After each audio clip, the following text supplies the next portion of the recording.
വിഷയത്തിന്റെ ഒരു പ്രത്യേകത അദ്ദേഹം പറഞ്ഞതുപോലെ ഇത് സയൻസ് അല്ല. സയൻസിന്റെ 2 വിഷയങ്ങൾ കഴിഞ്ഞു. അടുത്തത് സോഷ്യൽ സയൻസിൽ പെടുന്ന ഒരു ടോപ്പിക്കാണ് നമ്മൾ പറയാൻ പോകുന്നത്. ഇതിന് വേറെ പ്രത്യേകതകളുണ്ട്. ഇത് നമുക്കെല്ലാം അറിയാവുന്ന കാര്യമാണ്. നമ്മളെപ്പോഴും പറഞ്ഞുകൊണ്ടിരിക്കുന്നത് ഇന്ത്യയുടെ അവസ്ഥയെക്കുറിച്ച് പറയുകയും പരിതപിക്കുകയും ചെയ്യാത്ത ആരും കേരളത്തിലുണ്ടാകട്ടെ. കുറഞ്ഞ വർഷം വർഷത്തുകാരെങ്കിലും എപ്പോഴും പറയുന്ന ചില കാര്യങ്ങളാണ്. നമ്മൾ പക്ഷെ ഒരു കേൾക്കാമല്ലോ അല്ലേ, നമ്മളൊരു ശാസ്ത്രമാസം ക്ലാസ് എന്നുള്ള രീതിയിൽ അല്ലെങ്കിൽ ശാസ്ത്ര കലാജാഥയ്ക്ക് മുന്നോടിയായിട്ടുള്ള ഒരു ക്ലാസ് എന്നുള്ള നിലയിൽ പോകുമ്പോൾ നമുക്ക് എന്തൊക്കെ തരത്തിൽ ഇത് അവതരിപ്പിക്കാം, ഏതൊക്കെ കാര്യങ്ങളാണ് നമ്മൾ സ്ട്രെസ് ചെയ്യേണ്ടത്, അങ്ങനെയുള്ള ഒരു ഓറിയന്റേഷൻ മാത്രമേ ആവശ്യമുള്ളൂ എന്നാണ് എനിക്ക് തോന്നുന്നത്. ഒരു മൊത്തത്തിലൊരു എക്സ്പ്ലെയിൻ ചെയ്ത് ഇപ്പം ശരത്തിന്റെ വിഷയമോ അല്ലെങ്കിൽ രാവിലെ നടന്ന ജീവപരിണാമോ എക്സ്പ്ലെയിൻ ചെയ്തതുപോലെ ഒരുപാട് ഡീറ്റെയിലിങ്ങിലേക്ക് പോകേണ്ട ഒരു കാര്യമുണ്ടെന്ന് തോന്നുന്നില്ല. അതിന്റെ ഒരു ഓവറോൾ ഒരു ഫ്രെയിംവർക്ക് പറയാൻ എന്നാണ് ഞാൻ ആലോചിച്ചത്. മൂന്നാമത്തെ ഒരു കാര്യം എന്ന് പറയുന്നത്, നമ്മളിത് പോയിട്ട് ക്ലാസ് എടുക്കാൻ വേണ്ടിയുള്ള ഒരു പ്രിപ്പറേഷനാണ് എന്ന് പറഞ്ഞു. അപ്പൊ ക്ലാസ് എടുക്കാൻ വേണ്ടി നമ്മൾ പ്രിപ്പയർ ചെയ്യുമ്പോൾ ഒരിക്കലും നമ്മൾ ഇവിടുന്ന് തരുന്ന സംഗതി അങ്ങനെ തന്നെ കൊണ്ടുപോയിട്ട് എടുക്കാൻ പറ്റില്ല. നമ്മളിവിടെ പറയുന്ന സംഗതികളെ ഏത് തരം ഓഡിയൻസിന്റെ മുന്നിലാണോ നമ്മൾ ഓരോ തവണയും എത്തുന്നത്, ആ ഓഡിയൻസിന് വേണ്ടിയിട്ട് നമ്മളൊന്ന് പരിചയപ്പെടുത്തേണ്ടി വരും. അപ്പൊ അതെങ്ങനെ വേണം എന്നുള്ളത് അവരവരുടെ അവതരണ രീതിയുമായി ബന്ധപ്പെട്ടിരിക്കുന്ന കാര്യമാണ്. അപ്പൊ അതുകൊണ്ട് ഈ ഒരു ഞാനിവിടെ പറയുന്ന ക്രമത്തിലോ രീതിയിലോ ഈ സംഗതികൾ മുഴുവൻ വേറൊരു സ്ഥലത്ത് അവതരിപ്പിക്കുക, പകർത്തുക എന്നുള്ളതല്ല നമ്മൾ ഉദ്ദേശിക്കുന്നത്. അത് നമ്മുടെ ഓരോ സിറ്റുവേഷൻ അനുസരിച്ചുള്ള ആവിഷ്കാരമാണ്. നമുക്ക് ചിലപ്പോൾ ഒരു സ്ഥലത്ത് 1/2 മണിക്കൂർ സമയം ഉണ്ടാവും, ചിലപ്പോൾ അവിടെ 2 മണിക്കൂർ ഉണ്ടാകാം, ചിലപ്പോൾ ഒരു കോളേജിലെ ഒരു ക്ലാസ് ആയിരിക്കാം, അപ്പം അവിടെ ഉണ്ടായിരിക്കുന്ന സയൻസ് സ്റ്റുഡൻസ് ആയിരിക്കാം, ചിലപ്പോൾ ഉള്ള സാധാരണക്കാരായ ആൾക്കാരുടെ അടുത്തായിരിക്കാം സംസാരിക്കുന്നത്. അപ്പോൾ അതിനനുസരിച്ച് നമ്മൾ ഇതിനെ മാറ്റേണ്ടി വരും. ഒരു പബ്ലിക് ഒരു പൊതു സ്ഥലത്ത് സംസാരിക്കുകയാണെങ്കിൽ നമുക്ക് സയൻസ് കണ്ടന്റ് ഒരുപാട് എക്സ്പ്ലെയിൻ ചെയ്യാനൊന്നും പറ്റില്ല. നമുക്കുള്ള ജനറലൈസ് ചെയ്ത് കാര്യങ്ങൾ പറഞ്ഞു പോകാനേ കഴിയും. അപ്പം അതുകൊണ്ട് അതുമായി ബന്ധപ്പെട്ട് നമുക്ക് അവതരിപ്പിക്കുമ്പോൾ വരാവുന്ന ചില ബേസിക് കോൺസെപ്റ്റുകൾ മാത്രം ഒന്ന് പറയാമെന്നാണ് ഞാൻ ഉദ്ദേശിക്കുന്നത്. ഇതിപ്പോ ഇതിനകത്തുണ്ട് ഒരു സമകാലിക ഇന്ത്യയുടെ ഒരു അവസ്ഥ എന്താണെന്നൊക്കെ ഉള്ളത് ഒരു നമ്മളെപ്പോഴും പറയുന്ന കാര്യങ്ങളാണ് ഇത്. നമ്മൾ എന്തിനാണ് ഈ ക്ലാസ്സുകളെല്ലാം നടത്തുന്നത് എന്ന് ചോദിച്ചാൽ അടിസ്ഥാനപരമായിട്ടും സമൂഹത്തിൽ ശാസ്ത്രബോധം വളർത്താൻ വേണ്ടിയാണ്. ശാസ്ത്ര സാഹിത്യ പരിഷത്ത് രൂപം കൊണ്ടതും അത് മുന്നോട്ട് പോയിക്കൊണ്ടിരിക്കുന്നതെല്ലാം സമൂഹത്തിൽ ശാസ്ത്രബോധം വളർത്തുക, ആ ശാസ്ത്രബോധത്തെ സാമൂഹിക വിപ്ലവത്തിന് ഉള്ള ഒരു സപ്പോർട്ടിംഗ് സംവിധാനം, ഒരു ഉപാധിയാക്കി എങ്ങനെ ഉപയോഗിക്കാം എന്നുള്ളതിനുള്ള ഒരു ശേഷി വളർത്തുക, ഒരു ആശയരൂപവൽക്കരണവും ഒരു ശേഷി വളർത്തലും, ഇതൊക്കെയാണ് നമ്മൾ ഉദ്ദേശിക്കുന്നത്. നമ്മുടെ സമൂഹത്തിന് പൊതുവിൽ കാര്യങ്ങളെ ശാസ്ത്രീയമായി വിശകലനം ചെയ്യാനുള്ള ഒരു ശേഷി. അത് പറയുമ്പോൾ നമ്മൾ എന്താണ് ശാസ്ത്രീയമായ വിശകലനം, എന്താണ് ശാസ്ത്രീയത എന്നൊക്കെയുള്ള കാര്യങ്ങൾ നമ്മൾ വിശദീകരിക്കേണ്ടി വരും. അതിപ്പോൾ പരിഷത്തുകാരുടെ അടുത്ത് ഞാൻ പറഞ്ഞു തരേണ്ട കാര്യം അതാണ്. ഞാൻ പറഞ്ഞത് പലതും നമ്മൾക്ക് അറിയാവുന്നതും നമ്മൾ കൈകാര്യം ചെയ്തുകൊണ്ടിരിക്കുന്നതുമായ വിഷയങ്ങളാണ് എന്ന് പറഞ്ഞു. ശാസ്ത്രത്തിന് അതിൻ്റെതായ ഒരു രീതിയുണ്ട്.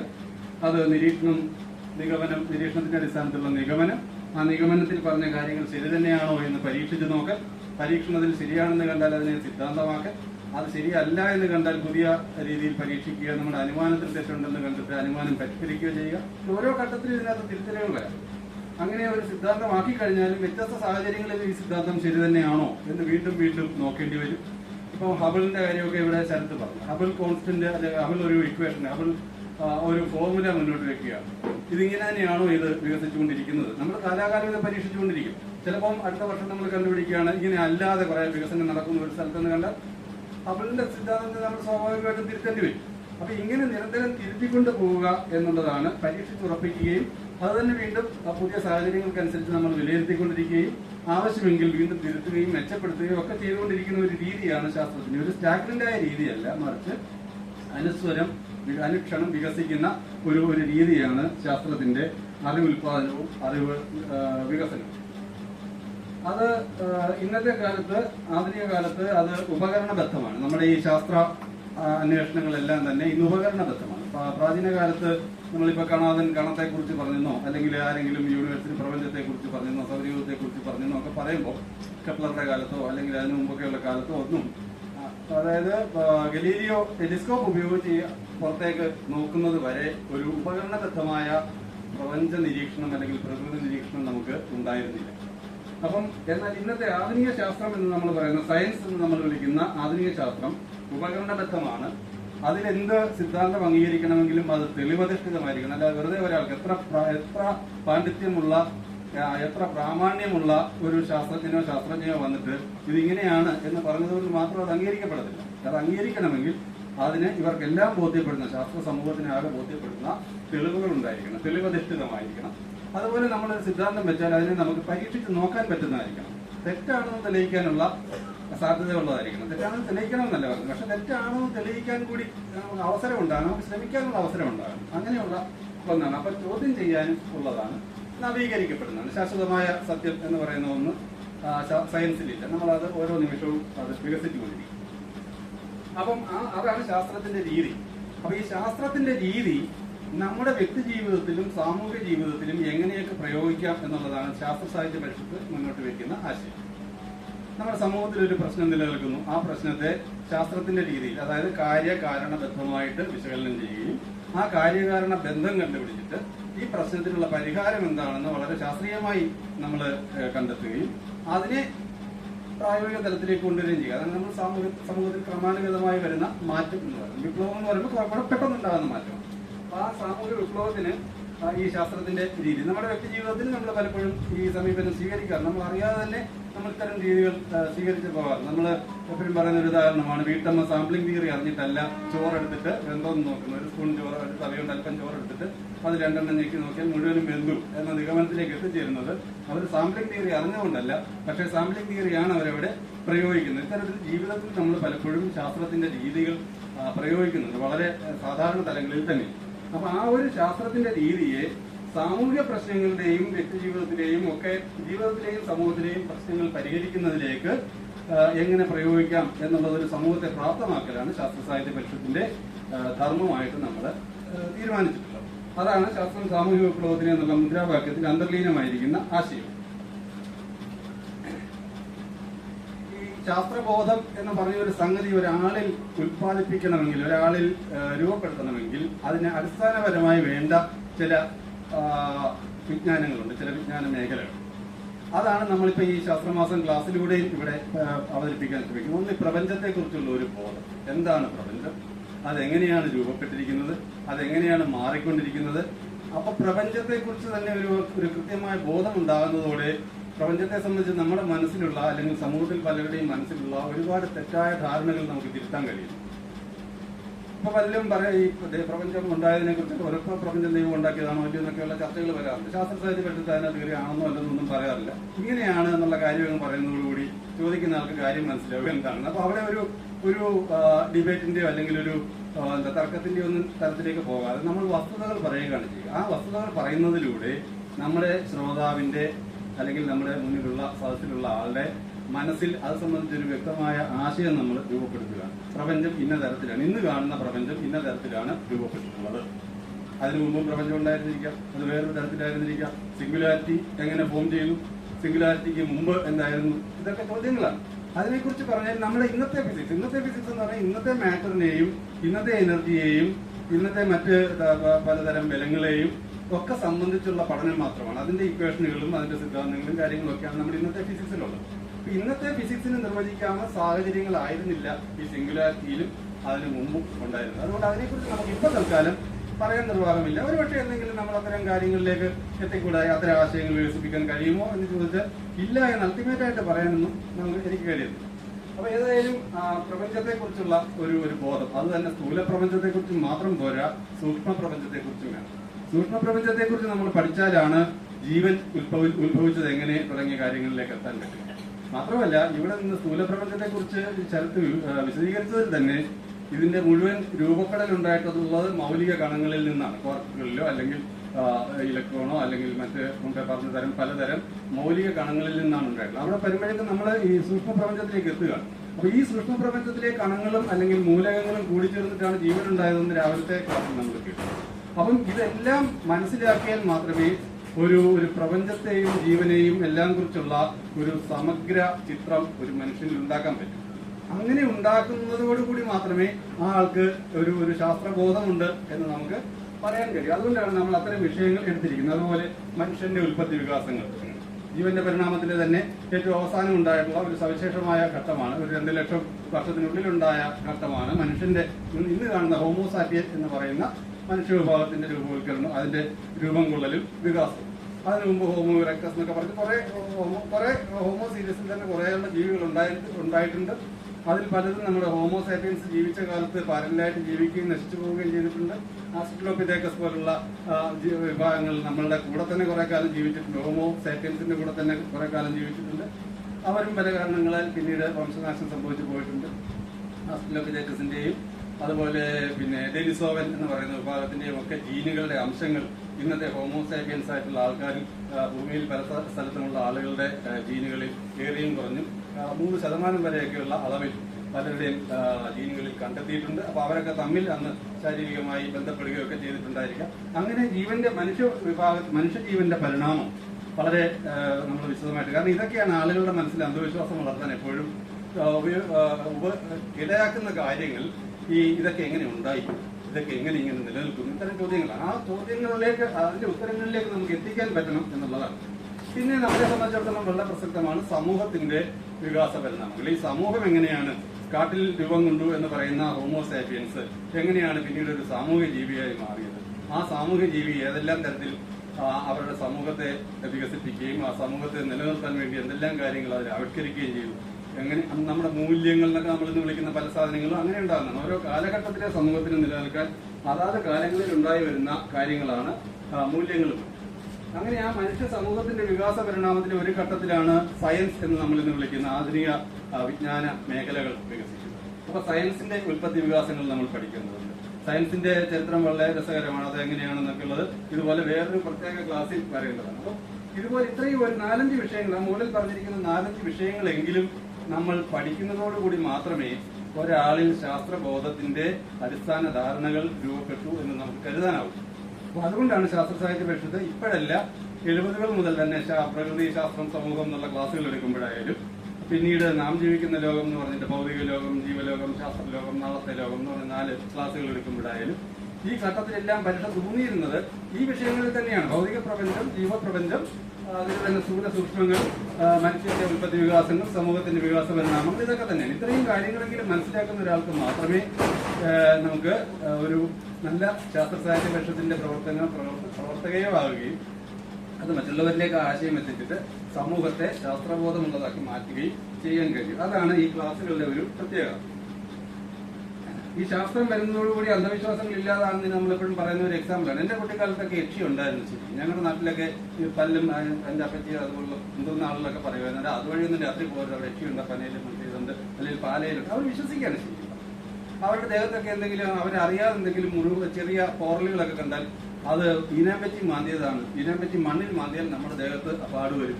ഇങ്ങനെയൊക്കെ വിശ്വസിച്ചിരുന്ന ഒരു തലമുറ എന്റെ തൊട്ട് മുമ്പിലുണ്ടായിരുന്നു. നമ്മൾ ഒരുപാട് പഴയ കാര്യമൊന്നും അല്ലേ പറയുന്നത്, തൊട്ട് മുമ്പിൽ ഉണ്ടായിരുന്ന ശാസ്ത്ര സാഹിത്യ പരിഷത്ത് ജനിച്ച് 2 കൊല്ലം കഴിഞ്ഞാൽ ഞാൻ ജനിക്കുന്നത്. അപ്പൊ ആ സമയത്ത് ജീവിച്ചിരുന്ന നല്ലൊരു സംഖ്യ ജനങ്ങളിൽ ഇത്തരത്തിലുള്ള ഒരുപാട് വിശ്വാസങ്ങളുണ്ടായിരുന്നു. പക്ഷേ ഇലക്ട്രിക് ലൈറ്റുകൾ റോഡിലെല്ലാം വന്നതോട് കൂടിയിട്ടാണ് യക്ഷിയും അതുപോലുള്ള സാധനങ്ങളൊക്കെ അങ്ങ് ഇല്ലാതാകുന്നത്.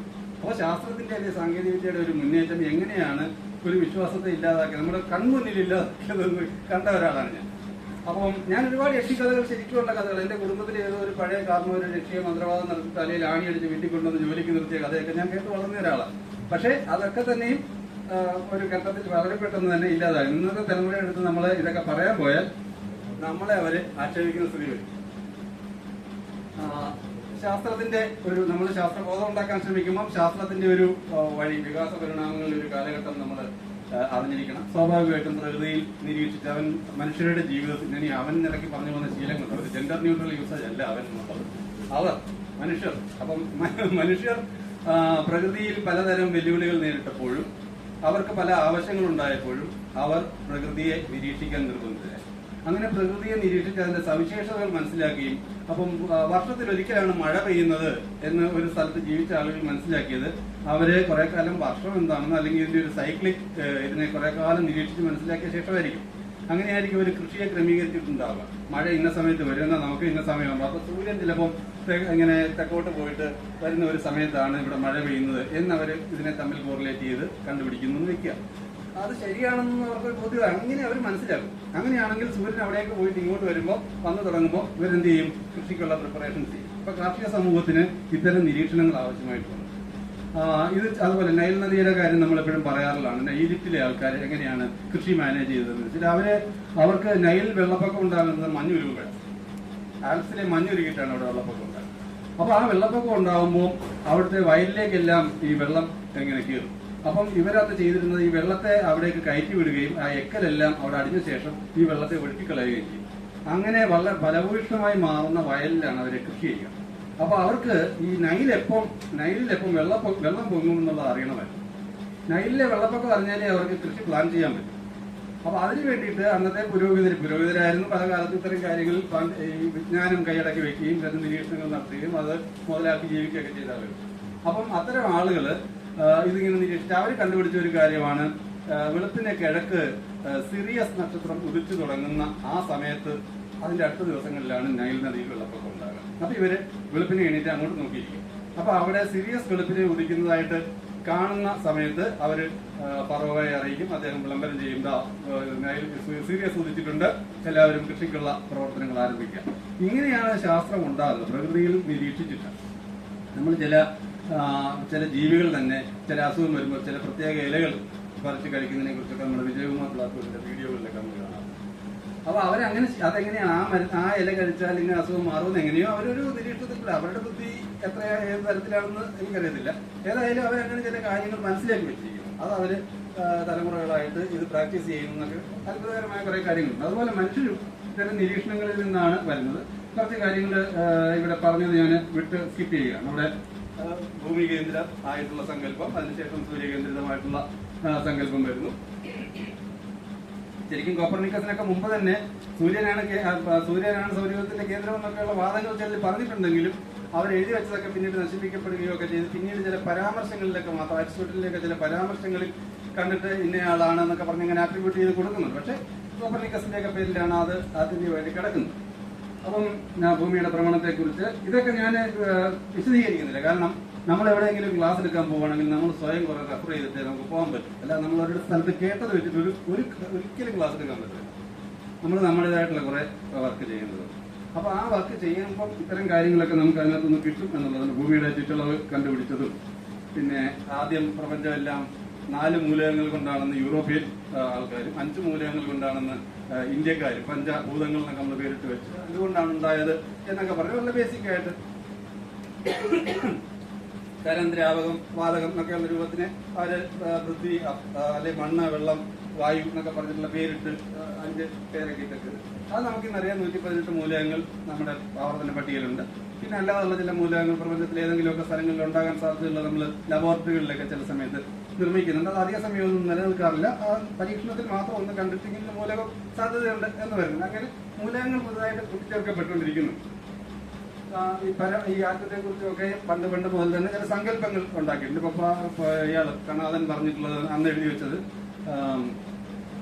ജാലന്തരസ്ഥേ സൂര്യംശോ യത് സൂക്ഷ്മം ദൃശ്യതേ രജത് ഭാഗത്തസ്യ ഷഷ്ടോയ പരമാണു സൗച്യത. അതാണ് അദ്ദേഹത്തിന്റെ നിർവചനം. അതായത് ഒരു ജനലിൽ കൂടി ഇങ്ങനെ പാളി വീഴുന്ന സൂര്യ വെളിച്ചം നമ്മൾ കണ്ടിട്ടുണ്ടാവും. പഴയ ഓലമേഞ്ഞാല് ഓടുമേഞ്ഞ വീട് ഓട് പൊട്ടുകയൊക്കെ ആണെങ്കിൽ അവിടെ മുറിക്കകത്ത് അത്യാവശ്യം ഇട്ടുണ്ടെങ്കിൽ ഒരു നാമ്പ് ഇങ്ങനെ കാണും.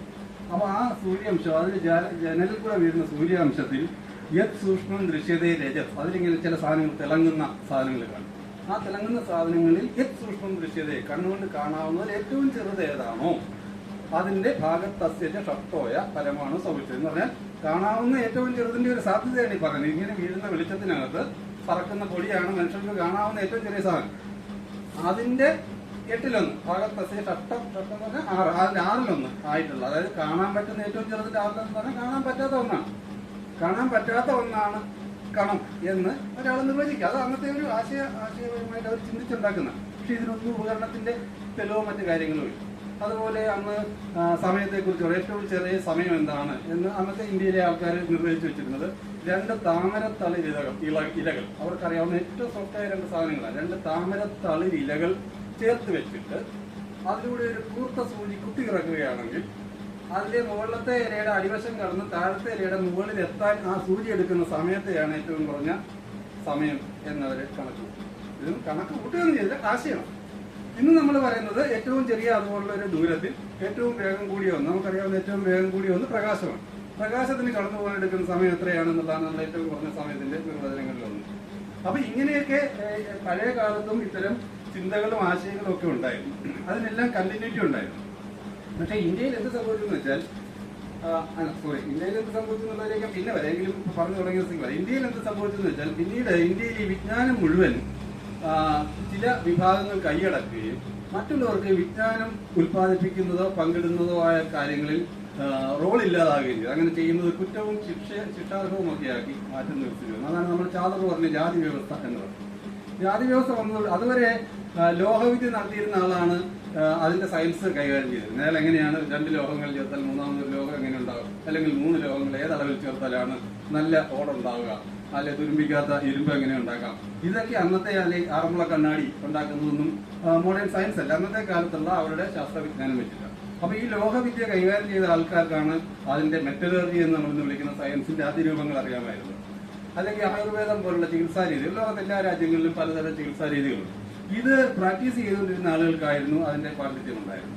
പക്ഷെ ഇതെല്ലാം വിജ്ഞാനം അവരിൽ നിന്ന് അടർത്തി മാറ്റുകയും വിജ്ഞാനത്തെ വ്യത്യസ്തമായ ഒരു സാധനമാക്കി മാറ്റുകയും അധ്വാനം എന്ന് പറയുന്ന വിജ്ഞാനത്തിൽ നിന്ന് മോചിപ്പിച്ച് വേറെയാക്കി മാറ്റുകയും ഈ വിജ്ഞാനങ്ങൾ ഉൽപ്പാദിപ്പിച്ച സമൂഹങ്ങൾക്ക് ഇത് കൈകാര്യം ചെയ്യാനോ വികസിപ്പിക്കാനോ പഠിക്കാനോ കേട്ടാൽ പോലും ചെവിയിൽ ഒരുക്കി ഒഴിക്കണം, പറഞ്ഞു പോയാൽ നാക്ക് പിഴുത് കളയണം എന്നുള്ള നിലയിലേക്ക് എത്തുകയും ചെയ്തപ്പോൾ ഇന്ത്യയിലെ ബഹുഭൂരിപക്ഷം ആൾക്കാർക്കും വിജ്ഞാന ഉൽപാദനത്തിൽ റോളില്ലാതായി. സ്വാഭാവികമായിട്ടും ആ പണി ചെയ്യുന്ന ആളുകളുടെ എണ്ണം കുറയുമ്പം ആ രംഗത്തെ വളർച്ച കുറയും. 100 പേര് കയറ് പിരിച്ചാൽ എത്ര ടൺ കയറുണ്ടാകുമോ, 1,00,000 പേര് കയറ് പിരിച്ചാൽ എത്ര ടൺ കയറുണ്ടാകും എന്നുള്ള വ്യത്യാസം നമ്മൾ ആലോചിച്ച് നോക്കിയാൽ മതി. അതിൽ വിജ്ഞാന ഉൽപാദനത്തിൽ മഹാഭൂരിപക്ഷവും പിന്തള്ളപ്പെട്ട ഒന്നാണ് നമ്മുടെ ചാതുർ പറഞ്ഞ ജാതി വ്യവസ്ഥകൾ. അത് വന്നതോടുകൂടിയിട്ടാണ് നമ്മൾ ഇക്കാര്യത്തിൽ നമ്മളുടെ ഇന്ത്യയെ സംബന്ധിച്ചിടത്തോളം ഒരു ഇരുണ്ട യുഗത്തിലേക്ക് പോകുന്നത്. നമുക്ക് വിജ്ഞാനത്തിന്റെ ഒക്കെ ഈ പറഞ്ഞ പോലെ അന്വേഷണങ്ങളും കാര്യങ്ങളും ഒക്കെ കണ്ടെത്തലുകളും ഒക്കെ ഉണ്ടായിരുന്നു. അത് യൂറോപ്പിലെ കാര്യങ്ങൾ പറയുന്ന പോലെ തന്നെ നമുക്കുണ്ടായിരുന്നു. അപ്പോൾ അതിന്റെ പക്ഷേ ഇങ്ങനെ സംഭവിച്ചു പോയി എന്നുള്ളതാണ് നമ്മളെ സംബന്ധിച്ചിടത്തോളം നമ്മൾ മറ്റുള്ളവരുടെ മുന്നിലേക്ക് വെക്കേണ്ട ഒരു ബലം. ഇതൊരു വീഡിയോയാണ്. ഇപ്പം തൽക്കാലം ഞാൻ പ്ലേ ചെയ്യുന്നില്ല. 2 ഗാലക്സികൾ തമ്മിൽ കൂട്ടിമുട്ടുന്നതിന്റെ ഒരു വീഡിയോ. ആൻഡ്രോമേഡയും മിൽക്കി വേയും തമ്മിൽ 450 കോടി കൊല്ലം കഴിഞ്ഞിട്ട് കൂട്ടിമുട്ടുന്നതിനെ കുറിച്ചുള്ള അതിന്റെ ഒരു വീഡിയോ. കാരണം 450 കോടി കൊല്ലം കഴിഞ്ഞ് എന്ത് സംഭവിക്കുമെന്ന് ഇന്ന് നമ്മൾ ശാസ്ത്രജ്ഞർ കണ്ടെത്തുന്നിടത്തേക്ക് എത്തി. ഉപകരണബദ്ധമായ ശാസ്ത്രം വികസിച്ചിട്ട് നമ്മൾ അത്രയും ദൂരെയുള്ള വസ്തുക്കളെ, ഒരുപാട് ദൂരെയുള്ള വസ്തുക്കളെ ഒബ്സർവ് ചെയ്യുക. ദൂരെയുള്ള വസ്തുക്കൾ എന്ന് പറഞ്ഞാൽ എന്താ അർത്ഥം? നമ്മളിപ്പം 1000 കോടി പ്രകാശ വർഷം അകലെയുള്ള വസ്തുവിനെ കണ്ടു എന്ന് പറഞ്ഞാൽ ആ വസ്തു 1000 കോടി വർഷം പഴക്കമുള്ളതാണ്. കാരണം അന്ന് അവിടുന്ന് പുറപ്പെട്ട പ്രകാശരശ്മിയാണ് ഇപ്പം നമ്മുടെ അടുത്ത് എത്തുന്നത്. ഇപ്പൊ നമ്മളിപ്പോ കാണുന്നു എന്ന് പറയുന്ന സാധനം ഇപ്പോൾ ഇവിടെ ഉണ്ടോ എന്ന് ചോദിച്ചാൽ നമുക്ക് അറിയത്തില്ല, അല്ലെങ്കിൽ ഈ രൂപത്തിലാണോ എന്ന് ചോദിച്ചാൽ അറിയത്തില്ല. പക്ഷെ നമ്മളിപ്പോ കാണുന്നത് 1000 കോടി വർഷം മുമ്പുള്ള, അതായത് 1300 കോടി 1350 കോടിയോ ആണ് നമ്മുടെ പ്രപഞ്ചത്തിന്റെ ഇപ്പോഴത്തെ പ്രായം എന്ന് നമ്മൾ പറഞ്ഞാൽ ഏതാണ്ട് പ്രപഞ്ചോൽപ്പത്തിയോട് അടുത്ത രൂപത്തിലുള്ള സാധനമാണ് നമ്മൾ 1000 കോടി പ്രകാശവർഷം അകലെ കണ്ടു എന്ന് പറഞ്ഞാൽ അതിനർത്ഥം. അപ്പൊ അത്രയും ദൂരെയുള്ള സാധനങ്ങളെ നമ്മൾ പലതരത്തിൽ കാണുകയാണ്. പലതരം രശ്മികളെ അപഗ്രഥിച്ചിട്ടാണ് നമ്മൾ ഒപ്റ്റിക്കൽ ഇത് വെച്ചിട്ടല്ല കാണുന്നത്. അവിടുന്ന് വരുന്ന പലതരം രശ്മികളെ അപഗ്രഥിച്ചിട്ടും മറ്റുമാണ് നമ്മളത് അതിനെ കാണുന്നത്. അപ്പം അങ്ങനെ മനസ്സിലാക്കുന്ന അത് ദൂരത്തിന്റെ കാലത്തിന്റെ ഞാൻ പറഞ്ഞ പോലെ 400 കോടി കൊല്ലം കഴിഞ്ഞാൽ എന്ത് സംഭവിക്കും എന്ന് നമുക്ക് പ്രവചിക്കാൻ കഴിയുന്ന തരത്തിലേക്കും ശാസ്ത്രത്തിൽ ചേർന്നിരിക്കുന്നു. അതാണ് ശാസ്ത്രം വളർന്ന വഴി എന്നതുകൊണ്ട് ഉദ്ദേശിച്ചത്. ഇത് ഞാൻ ഡീറ്റെയിലേക്ക് പോകുന്നില്ല. ഇത് വിശേഷ ബുദ്ധിയാണ് മനുഷ്യരെ മറ്റ് ജീവികളിൽ നിന്ന് വ്യത്യസ്തരാക്കുന്നത്. ഈ വിശേഷ ബുദ്ധി, അതായത് നമ്മൾ കോഗ്നിഷൻ എന്ന് പറയും. ഈ വിശേഷ ബുദ്ധിയാണ് നമ്മളിൽ പലതരം ഇത്തരം അന്വേഷണാത്മകമായ ചിന്തകളും അറിവുകളും ആ വിജ്ഞാനത്തെ കൈകാര്യം ചെയ്യാനും മറ്റുള്ളവർക്ക് പകർന്നു കൊടുക്കാനുമുള്ള കഴിവുകളും ഒക്കെ ഉണ്ടാക്കി. ഇതൊക്കെ വളരെ പഴയ കാലത്ത് കണ്ടെത്തിയിട്ടുള്ള ചില ഗുഹാചിത്രങ്ങളും മറ്റുമാണ്. നമുക്ക് 2000 കൊല്ലം വർഷം മുമ്പുള്ള 15,000 കൊല്ലം മുമ്പുള്ള ഇതൊക്കെ ചന്ദ്രന്റെ കലകൾ ഒക്കെയാണെന്നാണ് നരവംശ ശാസ്ത്രജ്ഞർ പറയുന്നത്. ചന്ദ്രന്റെ കലകളും മറ്റും അടയാളപ്പെടുത്തി വെച്ചിരിക്കണം. അപ്പൊ നമ്മുടെ കലണ്ടറുകളുടെയൊക്കെ തുടക്കം എന്ന് പറയാവുന്ന തരം ഒബ്സർവേഷൻസ് 32,000 കൊല്ലം മുമ്പ് തന്നെ ആളുകൾ നടത്തുകയും അത് മഹാദൃതിയാണ്. നമ്മുടെ മാമത്ത് എന്ന് വിളിക്കുന്ന വലിയ ആനയുടെ കൊമ്പാണ്. ആനയുടെ കൊമ്പിൽ അത് വരച്ചു വെക്കുകയും ഒക്കെ ചെയ്യും. ഇത് ഗുഹാചിത്രങ്ങളാണ്. ഇവിടെ ഫ്രാൻസിലെ ലെസ്കോസ് എന്ന് പറയുന്ന സ്ഥലത്തെ ഗുഹാചിത്രങ്ങളാണ് ഈ കാണുന്നത്. ഇതിനകത്ത് ഈ കാണുന്നതൊക്കെ ചന്ദ്രന്റെ പ്രതീകങ്ങളാണ്. അവർക്ക് എന്നും മനുഷ്യനെ ആദ്യം ഫാസിനേറ്റ് ചെയ്ത് ചന്ദ്രനാണ്. കാരണം അത് ഇങ്ങനെ വലുതാകുകയും ചെറുതാകുകയൊക്കെ ചെയ്യുന്നു. ഇന്ന് കാണുന്നിടത്ത് നാളെ കാണുന്നത് കുറച്ച് അങ്ങോട്ട് മാറി വേറെടുത്ത് കാണുന്നു. സൂര്യനാണെങ്കിൽ ഒരു സിസ്റ്റം ഉണ്ട്. അതിനകത്ത് അവർക്ക് വളരെ കൃത്യതയോടെ സംഭവിക്കുന്ന കാര്യങ്ങൾ നമുക്ക് അത്ഭുതമൊന്നും തോന്നുന്നില്ല, സ്വാഭാവികമായിട്ടേ തോന്നും. അപ്പോൾ അസ്വാഭാവിക തോന്നുന്നത് കൊണ്ടായിരിക്കാം അവര് ഇതിനെ മനസ്സിലാക്കാൻ ശ്രമിച്ചത്. അത് അവരുടെ ജീവിതത്തിൽ ഇപ്പൊ മെൻസ്ട്രൽ സൈക്കിൾ പോലുള്ള പല കാര്യങ്ങളുമായിട്ട് ഈ 28 ദിവസങ്ങളുടെ ഒരു കണക്ഷൻ വരുന്നുണ്ട്. അങ്ങനെ പലതുമായിട്ട് അവർ ബന്ധപ്പെടുത്തി അതിനെ കണ്ടിട്ടുണ്ടാകാം. അപ്പം ഇത്തരം ചിത്രങ്ങളൊക്കെ ആദ്യം വരച്ചു വെച്ചത് സ്ത്രീകളായിരിക്കാം എന്ന് പറഞ്ഞിട്ടൊരു നരവംശ ശാസ്ത്രജ്ഞ ഈ അടുത്ത കാലത്ത് ഒരു ഇത് പറയുകയുണ്ടായി. അപ്പൊ മനുഷ്യരുടെ സവിശേഷതകളിലേക്ക് ഞാൻ പോകുന്നില്ല. മനുഷ്യരുടെ സവിശേഷതകൾ ഈ പറയുന്ന കാര്യങ്ങളൊക്കെയാണ്: ചിന്ത, അറിവിന്റെ ഉൽപാദനം, ആർജനം, സൂക്ഷിക്കൽ, ഓർത്തെടുക്കൽ, അറിവുകളെ സമന്വയിപ്പിക്കൽ, അറിവുകളെ പ്രതീകവൽക്കരിക്കൽ, അതാണ് ചിത്രങ്ങളാക്കലും മറ്റുമൊക്കെ. ഭാഷ എന്നുള്ളത് മനുഷ്യരുടെ പ്രത്യേകതയാണ്. കാര്യങ്ങൾ ആസൂത്രണം ചെയ്യാനുള്ള ശേഷി, രൂപകൽപ്പന ചെയ്യാനുള്ള ഒരു സംഗതി എങ്ങനെയായിരിക്കും ഇരിക്കേണ്ടതെന്ന് മുൻകൂട്ടി തീരുമാനിച്ചിട്ട് ആ രൂപം ആവിഷ്കരിച്ച് കടലാസിലെ മറ്റൊരുടെയെങ്കിലോ പകർത്തുന്നതാണ് രൂപകൽപ്പന. പിന്നെ തീരുമാനങ്ങൾ എടുക്കാനുള്ള ശേഷി, പരിഹാരം കാണാനുള്ള ശേഷി, പിന്നെ നമുക്ക് സംഘടിതമായി പ്രവർത്തിക്കാനുള്ള നിർദ്ദേശങ്ങളും മറ്റും കൊടുത്ത് പരസ്പരം ഭാഷയൊക്കെ വന്നുകൊണ്ട് പരസ്പരം സഹകരിച്ച് പ്രവർത്തിക്കാനുള്ള ശേഷി, ഇങ്ങനെ ഒരുപാട് കാര്യങ്ങളെല്ലാം വിശേഷ ബുദ്ധി അല്ലെങ്കിൽ കോഗ്നിഷന്റെ ഭാഗമായിട്ട് ഉണ്ടായിട്ടുള്ളതാണ്. ഇത് രണ്ടും ഹോമോസാപ്പിയൻസ് ഉണ്ടാകുന്നതിന് മുമ്പുണ്ടായിരുന്ന മനുഷ്യ സമാന ജീവികൾ ഉപയോഗിച്ച ഇതാണ്, ശിലായുധങ്ങളാണ് ഈ രണ്ട് കാണുന്നത്. ഇത് ഹോമോസാപ്പിയൻസ് ഉണ്ടാക്കിയ ഏതോ ഒരു ശില്പമാണ്. അതിന് 40,000 കൊല്ലത്തിന്റെ പഴക്കമാണ് ഉള്ളത്. മറ്റുള്ള വിഭാഗങ്ങൾക്കൊന്നും ഇത്തരത്തിലേക്കൊരു ബുദ്ധിവികാസം വന്നതായിട്ട് അല്ലെങ്കിൽ വിശേഷ ബുദ്ധി വികസിച്ചതായിട്ട് പൊതുവെ നമുക്ക് തെളിവുകളൊന്നുമില്ല. ഇതൊരു ചെറിയ വീഡിയോ ആണ്, നിങ്ങൾക്ക് അറിയാവുന്ന കാര്യമാണ്. ഞാനൊന്ന് പ്ലേ ചെയ്യാൻ പറ്റുമോ നോക്കട്ടെ. ഇത് ഹ്യൂമൻ മൈഗ്രേഷൻ, ആഫ്രിക്കയിൽ ആദ്യമായിട്ടുണ്ടായ മനുഷ്യ ജീവികൾ എന്ന് പറയുന്നവർ ഹോമോസാപ്പിയൻസ് അവിടെ നിന്ന് ഏതൊക്കെ ഘട്ടങ്ങളിൽ ഏതെല്ലാം സ്ഥലങ്ങളിലേക്ക് പോയി എന്നുള്ളതിന്റെ ഒരു വീഡിയോയാണ്. ആദ്യം ആഫ്രിക്കയിലൊക്കെ തന്നെ വ്യാപിക്കുകയാണ് ചെയ്തത്. ആഫ്രിക്കയിൽ നിന്ന് പുറത്തേക്ക് പോകുന്നില്ല.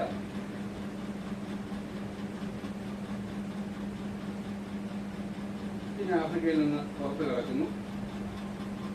ഇന്ത്യയുടെ വടക്ക് കിഴക്കൻ സൈഡിൽ കൂടെ ഇങ്ങനെ താഴേക്ക് പോരുകയാണ്.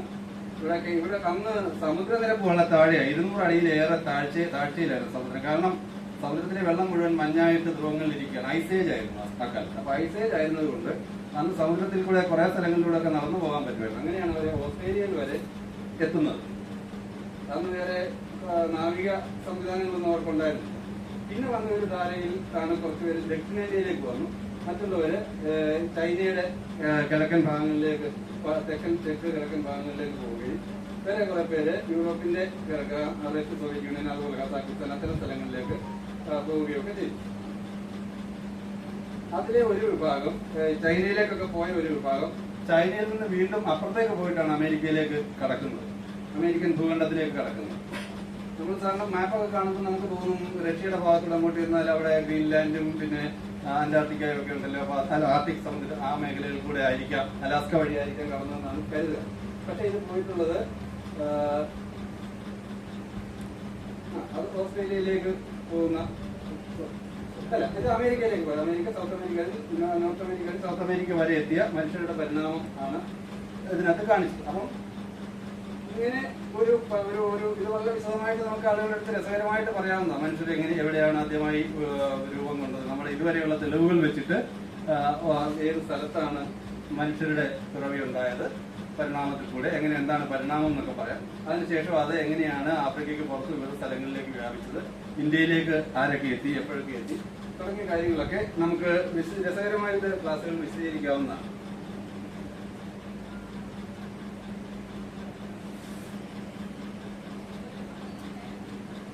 ഇന്ത്യയിലേക്ക് പ്രധാനമായിട്ടും 3 തവണ ആൾക്കാർ വന്നിട്ടുണ്ട് എന്നാണ് കണക്കാക്കുന്നത്. ഹോമോസാപ്പിയൻസ് വന്നിട്ടുണ്ട്. ഒന്ന് 70,000 വർഷം മുമ്പ് തുടങ്ങിയ ഒരു കുടിയേറ്റമാണ്. അത് ഇന്ത്യ എന്ന് പറയുന്നത് ഇന്ത്യൻ ഉപഭൂഖണ്ഡമാണ് ഉദ്ദേശിക്കുന്നത്. നമ്മുടെ ഇന്ത്യ നമ്മൾ കൃത്യമായിട്ട് ഇപ്പം നിർവചിക്കുന്ന നേഷൻ സ്റ്റേറ്റിന്റെ അതിർത്തിക്കുള്ളിലേക്ക് എന്നുള്ളതല്ല. 70,000 വർഷം മുമ്പാണ് ഇവർ പുറത്തേക്ക് പോയി തുടങ്ങുന്നത്. ആഫ്രിക്കയിൽ നിന്ന് പുറത്തേക്ക് പോയി തുടങ്ങുന്നത് 70,000 വർഷം മുമ്പാണ്. അതിൽ 60,000 വർഷം മുമ്പ് ഇന്ത്യയിൽ ആദ്യം ഒരു സംഘം എത്തിയിട്ടുണ്ട്. പിന്നെ 35,000 വർഷം മുമ്പ് വേറൊരു സംഘം എത്തിയിട്ടുണ്ട്. ഇതിൽ 60,000 വർഷം മുമ്പ് എത്തിയ സംഘത്തെ കുറിച്ചൊന്നും നമുക്ക് വലിയ വിവരങ്ങളില്ല. അവരുപയോഗിച്ചതെന്ന് കരുതുന്ന ചില ആയുധങ്ങളും മറ്റും മധ്യപ്രദേശിലെയൊക്കെ ചില സ്ഥലങ്ങളിൽ നിന്ന് അടുത്ത കാലത്ത് കണ്ടെത്തിയിട്ടുണ്ട്. പക്ഷേ മനുഷ്യരുടെ എന്തെങ്കിലും തലയോട്ടിയോ എന്തെങ്കിലും അവയവങ്ങളോ അവശിഷ്ടങ്ങളോ ഒന്നും നമുക്ക് കണ്ടെത്താൻ കഴിഞ്ഞില്ല. അതുകൊണ്ട് ഏത് തരം, ഏത് മനുഷ്യർ, ഏത് ജീനുള്ള മനുഷ്യരായിരുന്നു, അല്ലെങ്കിൽ പരിണാമത്തിന്റെ ഏത് ഘട്ടത്തിൽ വന്നവരാണെന്ന് നമുക്കറിയില്ല. രണ്ടാമത്തെ വിഭാഗം 35,000 വർഷം മുമ്പാണ് എത്തുന്നത്. അവരാണ് ദക്ഷിണേന്ത്യയിലൊക്കെ വന്നിരിക്കാൻ സാധ്യതയുള്ളത് എന്ന് പൊതുവെ കരുതുന്നു. ആ കാലത്ത് വന്നതോ അതിനുശേഷം 10,000 വർഷം മുമ്പ് ഒരു കൂട്ടർ വന്നിട്ടുണ്ടെന്നൊരു സിദ്ധാന്തമുണ്ട്. അത് പരക്കെ അംഗീകരിക്കപ്പെട്ടിട്ടില്ല. എങ്കിലും സാധ്യതയില്ല. അത് ഒരിക്കൽ വന്നാൽ പിന്നെ ഇടയ്ക്കിടയ്ക്ക് ഇങ്ങനെ വരാമല്ലോ. ഇത് വലിയ സംഘങ്ങളായിരുന്നു. വലിയ സംഘം എന്ന് പറയുമ്പോൾ ആദ്യം വന്നെന്ന് പറയുന്നത് 500-നും 1500-നും പേര് വന്നു, ഇടയ്ക്ക് ആളുകൾ വന്നു എന്നാണ് പറയുന്നത്. 500-നും 1500-നും ഇടയ്ക്ക് ആളുകളാണ് ആദ്യത്തെ കൂട്ടരായിട്ട് ഇന്ത്യയിലേക്ക് വന്നത് എന്നാണ് പറയുന്നത്. അവർ വരുന്ന കാലത്ത് ഈ ഗുജറാത്തിന്റെ അപ്പുറത്തൊക്കെയുള്ള കടലൊക്കെ വളരെ ഷാലോ ആയിരുന്നിരിക്കണം. അതുവഴി അവിടെയൊക്കെ കുറെ കര തന്നെ ഉണ്ടായിരുന്നിരിക്കണം. ഏതായാലും ആ മേഖല വഴിയാണ് അവര് വന്നതായിട്ട് കാണുന്നത്. പിന്നെയുള്ളത് ഒരു 3800 വർഷം മുമ്പ്, അതായത് BC 1800-നോടടുത്ത് വന്ന ഈ ആര്യന്മാരെന്ന് സ്വയം വിളിച്ച ഒരു വിഭാഗം ആൾക്കാർ. അവരെ ഇൻഡോ ഇറാനിയൻസ് എന്നാണ് വിളിക്കുക. ആര്യന്മാരെന്ന് അവർ സ്വയം പ്രഖ്യാപിച്ചാണ് ഞങ്ങൾ ഭയങ്കര ശ്രേഷ്ഠരാണ്, നമ്മൾ കൂടിയ ആളുകളാണെന്ന് എല്ലാവരും തള്ളുന്ന പോലെ അവർ തള്ളി. അത് കുറെ കാലം നരവംശ ശാസ്ത്രജ്ഞരൊക്കെ ആ വാക്കുകൾ ഉപയോഗിച്ചിരുന്നു. ഇത് നമ്മൾ ആ വാക്ക് അധികം ഉപയോഗിക്കാറില്ല. പകരം ഇൻഡോ ഇറാനിയൻസ് എന്നാണ് അവരെ വിളിക്കുന്നത്. അപ്പൊ അങ്ങനെ വന്ന കൂട്ടരാണ് ഈ നമ്മൾ പറയുന്ന വേദവും അതും ഒക്കെ ആയിട്ട് ഇങ്ങോട്ട് വന്ന വൈദികർ. അപ്പൊ അതിനു മുമ്പ് 12,000 വർഷം മുമ്പ് വന്നു എന്ന് പറയുന്നത്, അല്ലെങ്കിൽ 35,000 വർഷം മുമ്പ് വന്നവരുടെ പിൻഗാമികളും ആയിരിക്കണം നമ്മുടെ മോഹൻജോദാരോ ഹാരപ്പ തുടങ്ങിയിട്ടുള്ള സൈന്ധവ നാഗരികതകൾ സൃഷ്ടിച്ചിട്ടുണ്ടാവുക. അപ്പോ അതാണ് ഇന്ത്യയിലേക്ക് വന്ന മനുഷ്യരുടെ ഒരു ചരിത്രം എന്ന് പറയുന്നത്. ഇന്ത്യയും ശാസ്ത്രവും ഞാൻ മുമ്പേ കുറച്ചൊന്ന് വിശദീകരിച്ചു. അതിലേക്ക് ഒരുപാട് ഡീറ്റെയിൽസിലേക്ക് പോകുന്നില്ല. രാസവിദ്യ, ലോകവിദ്യ, ചികിത്സ, ഗണിതം, ജിയോമെട്രി, കലണ്ടർ ഇങ്ങനെ തുടങ്ങിയ കുറേയേറെ കാര്യങ്ങളിൽ അന്ന് മറ്റു ലോകരാജ്യങ്ങളുമായിട്ട് ആശയവിനിമയം ഇന്ത്യക്കും ഉണ്ടായിരുന്നു. ഈ ആസ്ട്രോണമിയൊക്കെ വന്നത് ഇവിടെ നിന്നാണ്. നമ്മുടെ മെഡിറ്ററേനിയൻ സംസ്കാരങ്ങൾ ഉണ്ടായിരുന്നല്ലോ, ഏതാണ് ബാബിലോണിയ, അസീറിയ തുടങ്ങിയ സ്ഥലങ്ങൾ. അപ്പൊ അവിടങ്ങളിൽ നിന്നാണ് ഇന്ത്യയിലേക്ക് ആ വിജ്ഞാനം വരുന്നത്. ഇങ്ങനെ പല വിജ്ഞാനങ്ങളും അങ്ങോട്ടും ഇങ്ങോട്ടും ഒക്കെ പോയിട്ടുണ്ട്. പല കാലഘട്ടങ്ങളിലും അങ്ങോട്ടും ഇങ്ങോട്ടും ഒക്കെ വിജ്ഞാനങ്ങൾ പോയിട്ടുണ്ട്. നിങ്ങളെ കുറച്ച് കാര്യപ്പെട്ടും നീലകണ്ഠ സ്വാമിയാജിയൊക്കെ പറയുന്നില്ല. ഇവരിൽ പലരുടെയും തനതായ കണ്ടുപിടുത്തങ്ങൾ ഇവിടെ നിന്ന് അങ്ങോട്ട് പോയിട്ടുണ്ട്. ഇവിടെ നിന്ന് അറബികൾ അത് അറേബ്യൻ ഭാഷയിലേക്ക് തർജ്ജമ ചെയ്യുകയും പുസ്തകങ്ങളാക്കുകയും അറേബ്യയിലെ ലൈബ്രറികൾ സൃഷ്ടിക്കുകയൊക്കെ ചെയ്തിരുന്നത്. പിൽക്കാലത്ത് യൂറോപ്പിലേക്ക് പോവുകയും റിനൈസൻസിന്റെ ഒക്കെ കാലം വരുമ്പോഴേക്ക് അതിനെ കൂടുതലായിട്ട് അവരുടേതായിട്ട് അഡാപ്റ്റ് ചെയ്യുകയും ഒക്കെ ചെയ്ത് അങ്ങനെ വ്യാപിച്ചിട്ടുണ്ട്. അപ്പൊ ഈ വിനിമയം അങ്ങോട്ടും ഇങ്ങോട്ടും ഒരുപാട് നടന്നിട്ടുണ്ട്. മറ്റ് മേഖലകളിലെ മനുഷ്യർ തമ്മിലും ഇന്ത്യയിലെ മനുഷ്യർ തമ്മിലും ഒക്കെ പല തരം വിനിമയങ്ങൾ അക്കാലങ്ങളിലൊക്കെ നടന്നിട്ടുണ്ട്. ഇതെല്ലാം കഴിഞ്ഞിട്ടാണ്, അതിനിടയ്ക്കാണ് ഞാൻ മുമ്പേ പറഞ്ഞ ജാതി വ്യവസ്ഥ വരികയും ഇത്തരം വിവരങ്ങൾ കൈകാര്യം ചെയ്തിരുന്ന സമൂഹത്തിന് ആ വിജ്ഞാനം അന്യമാവുകയും പൊതുവെ ഒരു ഇരുണ്ട കാലത്തിലേക്ക് ഇന്ത്യ പോവുകയും ചെയ്യുന്നു. ആ ഇരുണ്ട കാലത്തിലേക്ക് ഇന്ത്യ പോയില്ലായിരുന്നെങ്കിൽ ഒരുപക്ഷെ യൂറോപ്യൻസിന് ഇന്ത്യക്ക് ഒരു ആധിപത്യം സ്ഥാപിക്കാൻ പോലും കഴിയുമായിരുന്നില്ല. നമുക്ക് അവരുടെ ആയുധവും യന്ത്ര സാങ്കേതിക വിദ്യയും നമ്മൾ പറഞ്ഞത് സയൻസിന്റെ ശാസ്ത്ര വിപ്ലവം ഉണ്ടായത് അവിടെയാണല്ലോ. റിനൈസൻസ് പോലെ തന്നെ അവിടെ സയൻസിന്റെ വിപ്ലവം ഉണ്ടാകുന്നു, വ്യവസായ വിപ്ലവം ഉണ്ടാകുന്നു. ഇതെല്ലാം യൂറോപ്പിലാണ് ഉണ്ടായതെന്നുള്ളതിന്റെ മെച്ചം കൊണ്ടാണ് അവർക്ക് ഇവിടേക്ക് വന്ന് ആധിപത്യം സ്ഥാപിക്കാൻ കഴിയും. നമ്മൾ ഈ സൈന്ധവ നാഗരികതയെ കുറിച്ച് പറയുമ്പോൾ തന്നെ സൈന്ധവ നാഗരികതയേക്കാൾ ഒട്ടും മെച്ചമൊന്നുമായിരുന്നില്ല ഇവിടേക്ക് വന്ന ഈ വൈദിക സമൂഹത്തിന്റെ നാഗരികത. കാരണം അവര് സഞ്ചാരികളായിരുന്നു, അവര് ഹണ്ടർ ഗ്യാദറേഴ്സ് ആയിരുന്നു. വേട്ടയാടി ജന്തുക്കളെ പിടിച്ച് കൊന്ന് തിന്ന് ജീവിക്കുന്ന ആളുകളാണ് ഈ ആര്യന്മാരെന്ന് വിളിച്ചിരുന്ന ഇൻഡോ ഇറാനിയൻ ആൾക്കാർ ഇവിടേക്ക് വരുന്നത്. പക്ഷെ ഇവിടെ സെറ്റിൽ ചെയ്തിരുന്നവർ കൃഷി കണ്ടുപിടിച്ച ശേഷമുള്ള ഒരു സമൂഹം. കൃഷി കണ്ടുപിടിച്ച സമൂഹത്തെയാണ് നമ്മൾ ഹണ്ടർ ഗ്യാദറേഴ്സിന്റെക്കാൾ അഡ്വാൻസ്ഡ് ആയിട്ട് കാണുന്നത്. അപ്പൊ കൃഷി കണ്ടുപിടിച്ച് അത് വികസിപ്പിച്ച അതിന്റെ അടിസ്ഥാനത്തിൽ ഒരു നഗരം കെട്ടിപ്പടുത്ത, നഗരത്തിൽ വളരെയേറെ ആസൂത്രണം ചെയ്ത, അവിടെ പല ഏകകങ്ങൾ, അവിടെ പല എത്രയോ കിലോമീറ്ററുകൾ അകലങ്ങളിലുള്ള വിവിധ സെന്ററുകൾ, ഈ നാഗരികതയ്ക്ക് ഒരുപാട് സെന്ററുകളുണ്ട്. ഈ പല സെന്ററുകളിലും കാണുന്ന ഇഷ്ടികയ്ക്ക് ഒരേ വലിപ്പമാണ്. ഇഷ്ടികയ്ക്കെല്ലാം ഒരേ വലിപ്പം ഉണ്ടാകണമെങ്കിൽ അത് സ്റ്റാൻഡർഡൈസേഷൻ ഉണ്ടായിരുന്നിരിക്കണം. ഇത്ര ഇഞ്ച് അല്ലെങ്കിൽ എന്താണോ അന്നത്തെ ഒരു അളവ്, ആ അളവിലുള്ള നീളവും വീതിയും കനവും എന്ന് പറയുന്ന പോലെ. അതുപോലെ അളവിനെ സംബന്ധിച്ച ചില തൂക്കുകട്ടകൾ പോലെയൊക്കെയുള്ള, തൂക്കാൻ ഉപയോഗിക്കുന്ന കട്ട പോലുള്ള ചില സാധനങ്ങളൊക്കെ അവിടെ നമുക്ക് കണ്ടെത്താൻ കഴിയും. അപ്പം അങ്ങനെയൊക്കെയുള്ള ഒരു സംസ്കാരം ആയിരുന്നു. പക്ഷെ ഈ വന്നവരുടെ കയ്യിൽ ചക്രങ്ങൾ ഘടിപ്പിച്ച വാഹനം, കുതിര പോലുള്ള വേഗത കൂടിയ വാഹനങ്ങൾ, ഈ സൈന്ധവ നാഗരികതയിൽ കുതിരയുടെ ഒന്നും മുദ്രകളൊന്നും കണ്ടെത്തിയിട്ടില്ല. അപ്പം ഇങ്ങനെയുള്ള ചില സാധനങ്ങൾ, ഇരുമ്പ് ഉപയോഗിച്ചുള്ള ആയുധങ്ങൾ, ഇതൊക്കെ ഈ വന്നവരുടെ കയ്യിൽ ഉണ്ടായിരുന്നുകൊണ്ടാണ് അവർക്ക് ഇവിടെ പെട്ടെന്ന് കൂടുതൽ ആധിപത്യം സ്ഥാപിക്കാനും എല്ലാം കഴിഞ്ഞിട്ടുണ്ടാവുക. അപ്പൊ അതുപോലെ തന്നെയാണ് ബ്രിട്ടീഷുകാർ. അവർ തോക്കടക്കമുള്ള യന്ത്രങ്ങളും അവർക്ക് ഇവിടേക്ക് വരാനുള്ള കപ്പൽ പോലുള്ള ആധുനിക വാഹന ട്രാൻസ്പോർട്ടേഷൻ സംവിധാനങ്ങളും വേറെ ഒരുപാട് ആധുനിക രീതികളും ഒക്കെ ആയിട്ടാണ് അവർ ഇവിടേക്ക് വരുന്നത്. വ്യവസായവൽക്കരണം നടന്ന യൂറോപ്യൻ രാജ്യങ്ങളിൽ വിഭവങ്ങൾ സമാഹരിക്കാൻ വേണ്ടിയാണ് അവർ ഇന്ത്യ പോലുള്ള രാജ്യങ്ങളിലേക്ക് വരുന്നത്. ഇവിടെ നിന്ന് വിഭവങ്ങളും മനുഷ്യ വിഭവവും അവരൊരുപാട് ചൂഷണം ചെയ്തു. പല വിഭവങ്ങളുടെയും പ്രോസസ്സിംഗ് ഇവിടുത്തെ കുറഞ്ഞ കൂലി നിരക്കിൽ ചെയ്യിച്ച് നമ്മുടെ തൊഴിലാളികളെ ചൂഷണം ചെയ്ത് അങ്ങനെയാണ് ബംഗാളിലൊക്കെ വലിയ പട്ടിണിയൊക്കെ ഉണ്ടാകുന്നത്. നമ്മുടെ സ്വാതന്ത്ര്യത്തിന് മുമ്പുള്ള കാലഘട്ടത്തിൽ 40 ലക്ഷം പേരോ മറ്റോ ആണെന്ന് ആ റീജിയനിലുണ്ടായ പട്ടിണിയിൽ മരിക്കുന്നത്. ആ പട്ടിണി ഉണ്ടായത് ഇവിടെ വിഭവങ്ങളില്ലാഞ്ഞിട്ടല്ല. ഈ വിഭവങ്ങൾ മുഴുവൻ അവർ കടത്തിക്കൊണ്ട് പോകാൻ ശ്രമിക്കുകയും ഇവിടെയുള്ളവർക്ക് അവരുടെ മിനിമം ജീവിതത്തിന് വേണ്ട ആവശ്യങ്ങൾ പോലും ലഭ്യമാക്കുക, അതിന് വേണ്ട ആഹാര സാധനങ്ങളടക്കം ലഭ്യമാക്കാതിരിക്കുകയും അതടക്കം ചൂഷണം ചെയ്യുകയും ചെയ്തപ്പോഴാണ് അവർക്ക് കൂലി ആവശ്യത്തിന് ഇല്ലാതെ വന്നത്. അങ്ങനെയൊക്കെയാണ് ആ വലിയ പട്ടിണിയിലേക്ക് പോകുന്നത്. അതിൽ നിന്നാണ് നമ്മുടെ ഇന്ന് നമ്മൾ കാണുന്ന ഇന്ത്യ കെട്ടിപ്പടുത്തതെന്ന് നമ്മൾ ആലോചിക്കണം. അപ്പൊ ബ്രിട്ടീഷ് കാലത്ത് വരുന്നതോട് കൂടിയിട്ട് കുറെ കാര്യങ്ങൾ. അപ്പം നമ്മൾ ഇന്ത്യ എന്ന് പറയുന്നതിലേക്ക് വരുമ്പോൾ ഈ ബ്രിട്ടീഷുകാരുടെ കാലത്തേ ഉള്ളൂ ഇന്ത്യ. അതിനു മുമ്പ് ഇന്ത്യ എന്ന പേരുള്ള ഒരു രാജ്യവും ഒരു രാജാവും ഭരിച്ചിട്ടില്ല. ചന്ദ്രഗുപ്ത മൗര്യൻ മൗര്യന്മാരുടെ വംശമായാലും ഗുപ്ത രാജവംശമായാലും ചാലൂക്യരായാലും ചേരർ ചോളർ തുടങ്ങിയിട്ടുള്ള തെക്കേ ഇന്ത്യയിലെ ഇവരൊക്കെ ആയാലും ഇവരെല്ലാം ഓരോ മേഖലകൾ ഭരിച്ചവർ.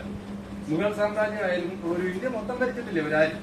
നമ്മൾ ഇന്ന് കാണുന്ന ഇന്ത്യ എന്ന് പറയുന്ന ഒരു രാജ്യം സ്വാതന്ത്ര്യത്തിന് മുമ്പോ അല്ലെങ്കിൽ ബ്രിട്ടീഷുകാർ ഇന്ത്യയിലെത്തി ഇതിനെല്ലാം കൂടെ കൂട്ടിച്ചേർക്കുന്നതിന് മുമ്പോ ഇല്ല.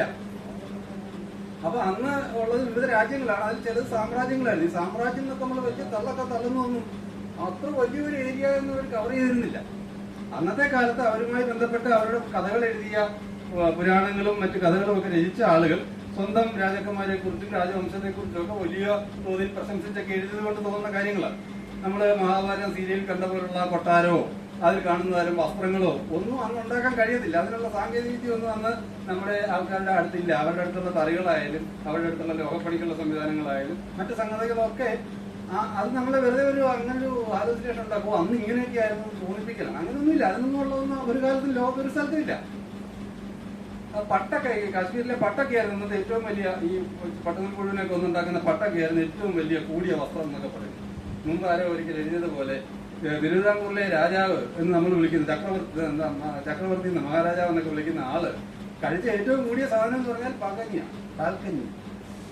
നമ്മളിന്ന് എന്തെല്ലാം സാധനങ്ങൾ കഴിക്കുന്നു, ഓൺലൈനിൽ ഓർഡർ ചെയ്തു അല്ലാതെയൊക്കെ എന്തെല്ലാം സാധനങ്ങളാണ് കഴിക്കുന്നത്. ഇതൊന്നും അവർ കണ്ടിട്ട് കേട്ടും പോലും. പത്തനാപുരം കൊട്ടാരത്തിൽ പോയാൽ കാണാം കല്ലിൽ കൊത്തി ഉണ്ടാക്കിയ കക്കൂസിലാണ് മലവിസർജനം നടത്തിയത്. നമ്മൾ നല്ല ഒന്നാമതൊരു സെറാമിക് നല്ല അടിപൊളി സാധനത്തിലല്ലേ ഉപയോഗിക്കുന്നത്. അപ്പൊ അന്നത്തെ കാലം ഭയങ്കര സംഭവമായിരുന്നു, അല്ലെ അന്ന് ഭയങ്കര സമൃദ്ധിയായിരുന്നു. ഇവരെല്ലാം ഭയങ്കര കൂടിയ ആളുകളായിരുന്നു എന്നുള്ളത് ചരിത്രത്തെ ശരിയായി വായിക്കലല്ല. അതൊക്കെ കെട്ടിപ്പടുത്ത നമ്മൾ പുതിയ കാലത്ത് വെച്ചിട്ട് ചിന്തിക്കുമ്പോൾ പുതിയ കാലത്തെ സൗകര്യങ്ങളൊക്കെ വെച്ചിട്ട് ആലോചിക്കുന്നത് കൊണ്ടുണ്ടായിട്ടുള്ള സംഗതിയാണ്. നമ്മൾ ഇന്നിപ്പോ പോകുന്ന സ്പീഡിൽ എന്നൊരു കാറിന്റെ സ്പീഡിൽ പോലും പോകുന്നൊരു വണ്ടി അവർക്കുണ്ടായിരുന്നു. തിരുവിതാംകൂറിൽ ആദ്യം കാർ വാങ്ങിച്ചത് പോലും രാജാവല്ല എന്നാണ് കേട്ടത്. ഒരു പക്ഷേ രാജാവിനോട് ഉണ്ടായിരുന്നാണ് എനിക്കറിയില്ല. ഇല്ലെങ്കിലും മറ്റേ ഇദ്ദേഹം നമ്മുടെ ആലുംകൂട്ടി ചാന്നാരായിരുന്നു ആദ്യത്തെ കാറിന്റെ ഉടമസ്ഥൻ എന്ന് കേട്ടിട്ടുണ്ട്. അപ്പൊ അത്രയൊക്കെ ഉള്ളൂ ഈ രാജ്യങ്ങളെയും രാജാക്കന്മാരെയും കുറിച്ച് പറയുന്നൊക്കെ. അപ്പം ബ്രിട്ടീഷുകാർ വരുന്നത് വരെ ഇതിങ്ങനെ ചിന്ന ഭിന്നമായി കിടക്കുന്ന കുറേയേറെ രാജ്യങ്ങൾ. ഈ രാജ്യങ്ങളിൽ അങ്ങനെ ഹിന്ദു രാജാവോ മുസ്ലിം സുമറാണിയോട് പറഞ്ഞനുസരിച്ചാണെങ്കിൽ ഇന്ത്യയിലെ ഉണ്ടായിരുന്ന പ്രധാനപ്പെട്ട സാമ്രാജ്യങ്ങളെല്ലാം ബുദ്ധിസ്റ്റോ ജൈനിസ്റ്റോ ആയിരുന്നു.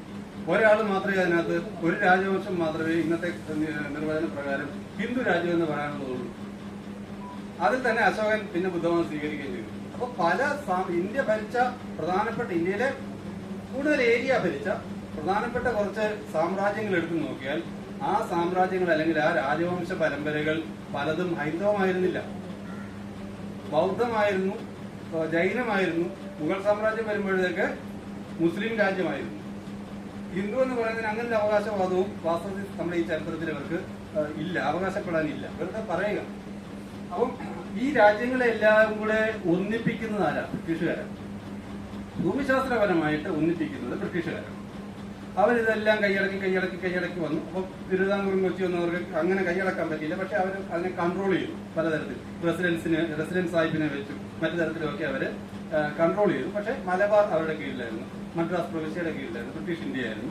അപ്പൊ എങ്ങനെ ഒട്ടനവധി ഭാഗങ്ങളെല്ലാം അവർ കൈയടക്കുകയും ബാക്കി ഭാഗങ്ങൾ അവരുടെ സാമന്തരാക്കി മാറ്റുകയും ചെയ്തുകൊണ്ടാണ് ബ്രിട്ടീഷുകാർ ഒരു ഭൂപ്രദേശം മുഴുവൻ കൈയടക്കി ഭരിക്കുന്നത്. അപ്പോഴാണ് ഞാൻ മുമ്പേ പറഞ്ഞ പോലുള്ള ചൂഷണത്തെക്കുറിച്ചും കൊള്ളയെക്കുറിച്ചും ഒക്കെ നമ്മൾ തിരിച്ചറിയുന്നത്. ഈ 40 ലക്ഷത്തോളം ആൾക്കാർ മരിക്കുന്ന വലിയ ബംഗാൾ കാൽ എന്ന് ഹിന്ദിയിൽ വിളിക്കുന്ന ബംഗാളിലെ വലിയ ഇതുണ്ടാകുന്നു. നമ്മുടെ കേരളത്തിലും അടക്കമുള്ള സ്ഥലങ്ങളിലും ഒക്കെ ഈ പട്ടിണി ഉണ്ടാവുകയും അന്നാണ് ഈ പഞ്ഞപ്പുല്ല് എന്നുള്ള പേരൊക്കെ ഉണ്ടാകുന്നത്. നമ്മള് അരിയൊന്നും നെല്ലൊന്നും കിട്ടാതെ വന്നപ്പോൾ തിന ഭക്ഷണം ചെയ്തത് തിനക്കിട്ട പേരാണെന്ന് പഞ്ഞപ്പുല്ല്. അതിന് പിന്നെ പഞ്ഞിപ്പുല്ലെന്നൊക്കെ പലതരത്തിൽ പല സ്ഥലങ്ങളിൽ. അതെ. അപ്പം അത്തരത്തില് നമ്മള് വലിയ പ്രതിസന്ധിയിലേക്ക് പോകുന്നു. ഉപ്പിന് നികുതി. അപ്പൊ അതാണ് ഗാന്ധിജി ഉപ്പ് സത്യാഗ്രഹം കൊണ്ടുവരുന്നത്. ഇങ്ങനെയുള്ള പല പ്രശ്നങ്ങൾ വന്നപ്പോൾ ഇതിൽ നിന്ന് മോചനം വേണം എന്നുള്ള ചിന്ത ഉണ്ടായി. ഈ മോചനം വേണം എന്നുള്ള ചിന്ത അതിനു മുമ്പ് പലർക്കും ഉണ്ടായിട്ട്. ഇപ്പൊ ഝാൻസി റാണി ബ്രിട്ടീഷുകാർക്കെതിരെ യുദ്ധം ചെയ്തു. ഝാൻസി റാണി നടത്തിയത് അവരുടെ രാജ്യം തിരിച്ചു പിടിക്കാനാണ്, അല്ലാതെ ഇന്ത്യ എന്ന് പറയുന്ന സാധനത്തിന്റെ സ്വാതന്ത്ര്യത്തിന് വേണ്ടി ആയിരുന്നില്ല. നമ്മുടെ കേരളവർമ്മ പഴശ്ശിരാജ യുദ്ധം ചെയ്തു എന്ന് പറഞ്ഞു ബ്രിട്ടീഷുകാരുമായിട്ട്. പഴശ്ശിരാജയ്ക്ക് അങ്ങേരുടെ രാജ്യം സംരക്ഷിക്കാനായിരുന്നു. അവരെ ടിപ്പു സുൽത്താൻക്ക് യുദ്ധം ചെയ്തിട്ടുണ്ട്, അത് അങ്ങേരുടെ രാജ്യം സംരക്ഷിക്കാനാണ്. ഇതല്ല അവരുടെ രാജ്യം സംരക്ഷിക്കുക എന്നുള്ളതിനപ്പുറം അന്ന് ഇന്ത്യയുടെ സ്വാതന്ത്ര്യത്തിന് വേണ്ടി, നമ്മളിപ്പോ ഒന്നാം സ്വാതന്ത്ര്യം എന്നൊക്കെ വിളിക്കുന്ന സാധനം ഇന്ത്യയുടെ സ്വാതന്ത്ര്യത്തിന് വേണ്ടി എന്ന് പറഞ്ഞിട്ടൊരു സംഗതി ആയിരുന്നില്ല. ഇന്ത്യയുടെ സ്വാതന്ത്ര്യത്തിന് വേണ്ടി എന്ന് പറയണമെങ്കിൽ ഇന്ത്യ എന്ന ആശയം ഉണ്ടാകും. ഇന്ത്യ എന്ന ആശയം എവിടെ ഉണ്ടായത്? ഇന്ത്യ എന്ന ആശയം ഉണ്ടായത് ബ്രിട്ടീഷുകാരെ ഇവിടുന്ന് ഒഴിവാക്കുന്നതിന് വേണ്ടിയുള്ള ഉപാധികൾ ആലോചിച്ചപ്പോൾ ഭിന്ന ഭിന്നമായി നിന്നുകൊണ്ട് നമുക്കിത് കഴിയില്ല, നമുക്ക് ഒന്നിച്ചു നിന്ന് പോരാടണം എന്നുള്ള ഒരു ബോധത്തിൽ നിന്ന്, ആ ബോധ്യത്തിൽ നിന്നാണ് ഇന്ത്യ എന്ന ഒരു ആശയം ഉണ്ടാകുന്നത്. ഗാന്ധിജി അടക്കമുള്ള ആളുകൾ എല്ലാവരും കൂടെ നയിച്ച ഒരു സ്വാതന്ത്ര്യ പ്രസ്ഥാനത്തിൽ നിന്നാണ് ഇന്ത്യ എന്ന ആശയം ഉണ്ടാകുന്നത്. ആ ഇന്ത്യ എന്ന ആശയം തന്നെ 47-ൽ അതിന് രൂപം മാറ്റം വരുന്നു. അതിൽ നിന്ന് പാകിസ്ഥാൻ മാറിയിട്ട് വേറൊരു ഇന്ത്യ ഉണ്ടാകുന്നു. അപ്പം അതിനു മുമ്പ് സ്വാതന്ത്ര്യ സമരം നയിച്ച ആളുകളുടെ മനസ്സിലുണ്ടായിരുന്ന ഇന്ത്യ ആയിരുന്നില്ല സ്വാതന്ത്ര്യം കിട്ടിയപ്പോൾ ഉള്ള ഇന്ത്യ. അത് കഴിഞ്ഞിട്ട് 64 എന്നാണ് നമ്മുടെ 71-ല് ഇന്ത്യ പാകിസ്ഥാൻ യുദ്ധം വരുമ്പോൾ ബംഗ്ലാദേശ് മോചിപ്പിക്കപ്പെട്ടു. അപ്പൊ പാകിസ്ഥാൻ എന്ന സാധനം വീണ്ടും ഉണ്ടായി. ഇന്ത്യയിലെ തന്നെ അന്നത്തെ ഇന്ത്യ എന്ന് പറഞ്ഞതിനകത്ത് പാകിസ്ഥാൻ എന്ന് പറഞ്ഞ ഒരു സാധനം വീണ്ടും ഒരു വേറെ ഒന്നായിട്ട് മാറ്റി. ഇങ്ങനെ ഒരുപാട് മാറ്റങ്ങൾ ഭൂമിശാസ്ത്രപരമായിട്ടും പൊളിറ്റിക്കലായിട്ടും ഈ പ്രദേശങ്ങളിലൊക്കെ സംഭവിച്ചുകൊണ്ടിരിക്കുന്നു. ഈ മാറ്റങ്ങളിൽ നിന്ന് അങ്ങനെ ഒരു ഘട്ടത്തിലാണ് നമ്മൾ പറഞ്ഞ ഇന്ത്യ എന്ന ആശയം ഉണ്ടാകുന്നത്. അത് സ്വാതന്ത്ര്യം പ്രാപിച്ചപ്പോൾ സ്വതന്ത്ര ഇന്ത്യയായിട്ട് മാറുന്നു. അപ്പൊ ഇന്ത്യ എന്ന ആശയം എവിടെ നിന്ന് വന്നു, അതിന്റെ കെട്ടുറപ്പിന്റെ ആധാരം എന്താണ്, ഈ കാര്യങ്ങൾ നമ്മൾ വിശദമായിട്ട് ചർച്ച ചെയ്യുന്നത്. ഈ ഇന്ത്യ എന്നത് വാസ്തവത്തിൽ അനവധി സംസ്കാരങ്ങൾ, അനവധി ഭാഷകൾ, അനവധി ജീവിതശൈലികൾ, ഇതെല്ലാമുള്ള അനവധി വസ്ത്രധാരണ രീതികൾ ഒക്കെയുള്ള പലതരം ആളുകളുടെ ഒരു സങ്കരമായിരുന്നു. ഇതിനെ എങ്ങനെയാണ് കൂട്ടിച്ചേർത്തതെന്ന് ചോദിച്ചാൽ മുമ്പേ പറഞ്ഞതുപോലെ പൊതുവായ ഒരു ലക്ഷ്യത്തിന് വേണ്ടി, സ്വാതന്ത്ര്യം എന്നുള്ള ഒരു ലക്ഷ്യത്തിന് വേണ്ടി, ഈ സ്വാതന്ത്ര്യം, സമത്വം, സാഹോദര്യം, ഈ ആശയങ്ങൾ എവിടെ നിന്ന് വന്നതാ?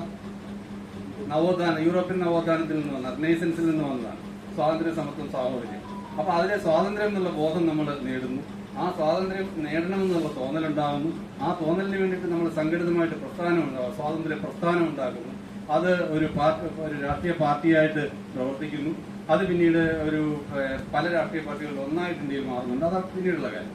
അപ്പൊ അങ്ങനെയാണ് ഈ ഇന്ത്യ എന്ന ആശയം രൂപപ്പെടുന്നത്, പലതിനെ കൂട്ടിച്ചേർത്തുകൊണ്ടാണ്. അതുകൊണ്ട് തന്നെ നമ്മൾ തുടക്കം മുതൽ ഈ വൈവിധ്യങ്ങളെ മുഴുവൻ അംഗീകരിക്കണം എന്നുള്ളതാണ് നിശ്ചയിക്കുന്നത്. ഈ വൈവിധ്യങ്ങളെ മുഴുവൻ അംഗീകരിച്ചാൽ മാത്രമേ, ഓരോരുത്തരെയും കൂട്ടിച്ചേർത്താൻ ഒരുപാട് വ്യവസ്ഥകൾ വെക്കേണ്ടി വന്നിട്ടുണ്ട്. നമുക്കറിയാം, ഇപ്പൊ കാശ്മീരിലെ പ്രശ്നങ്ങൾ നമുക്കറിയാം. കാശ്മീരിലെ രാജാവ് ഹരിസിംഗിനോട് വെച്ച അന്ന് ഇന്ത്യ ഗവൺമെന്റ്, സ്വതന്ത്ര ഇന്ത്യയുടെ ഗവൺമെന്റ് വെച്ച ഒത്തുതീർപ്പ് വ്യവസ്ഥ പ്രകാരമാണ് അവർക്ക് പ്രത്യേക പദവി കൊടുത്തിരുന്നത് കാശ്മീരിന്. ഈ പ്രത്യേക പദവി കാശ്മീരിന് മാത്രമല്ല, കിഴക്കൻ രാജ്യങ്ങൾക്കുണ്ട്. നമ്മുടെ മണിപ്പൂർ, ത്രിപുര, ആ മേഖലയിലുള്ള പല രാജ്യങ്ങൾ, ചില സ്റ്റേറ്റുകൾക്ക് ഈ പദവി കൊടുത്തിട്ടുണ്ട്. അന്നവർ രാജ്യങ്ങളായിരുന്നു, ഇതിലേക്ക് ചേരാൻ വേണ്ടിയിട്ടാണ് ഈ പദവിയൊക്കെ കൊടുത്തത്. അപ്പൊ ഇങ്ങനെയുള്ള പദവികൾ കൊടുത്തും അംഗീകരിച്ചും അവർക്ക് വേണ്ട സ്വാതന്ത്ര്യം നൽകിയും ഇവരെല്ലാം കൂട്ടിച്ചേർക്കുക, അവരെ ചേർത്ത് നിർത്തുക എന്നുള്ളതായിരുന്നു സ്വാതന്ത്ര്യ പ്രസ്ഥാനത്തിന്റെ അടിസ്ഥാന പദ്ധതി. അങ്ങനെ രൂപം കൊണ്ടതാണ് നമ്മൾ കാണുന്ന ഇന്ത്യ എന്ന് പറയുന്ന സാധനം. ഇന്നത്തെ അവസ്ഥയിലേക്ക് നമുക്ക് പിന്നെ വരാം. ഇന്നത്തെ ഇന്ത്യ സമയമാകുമ്പോൾ ഒന്ന് കൈവക്കും കാണിച്ചാണ്.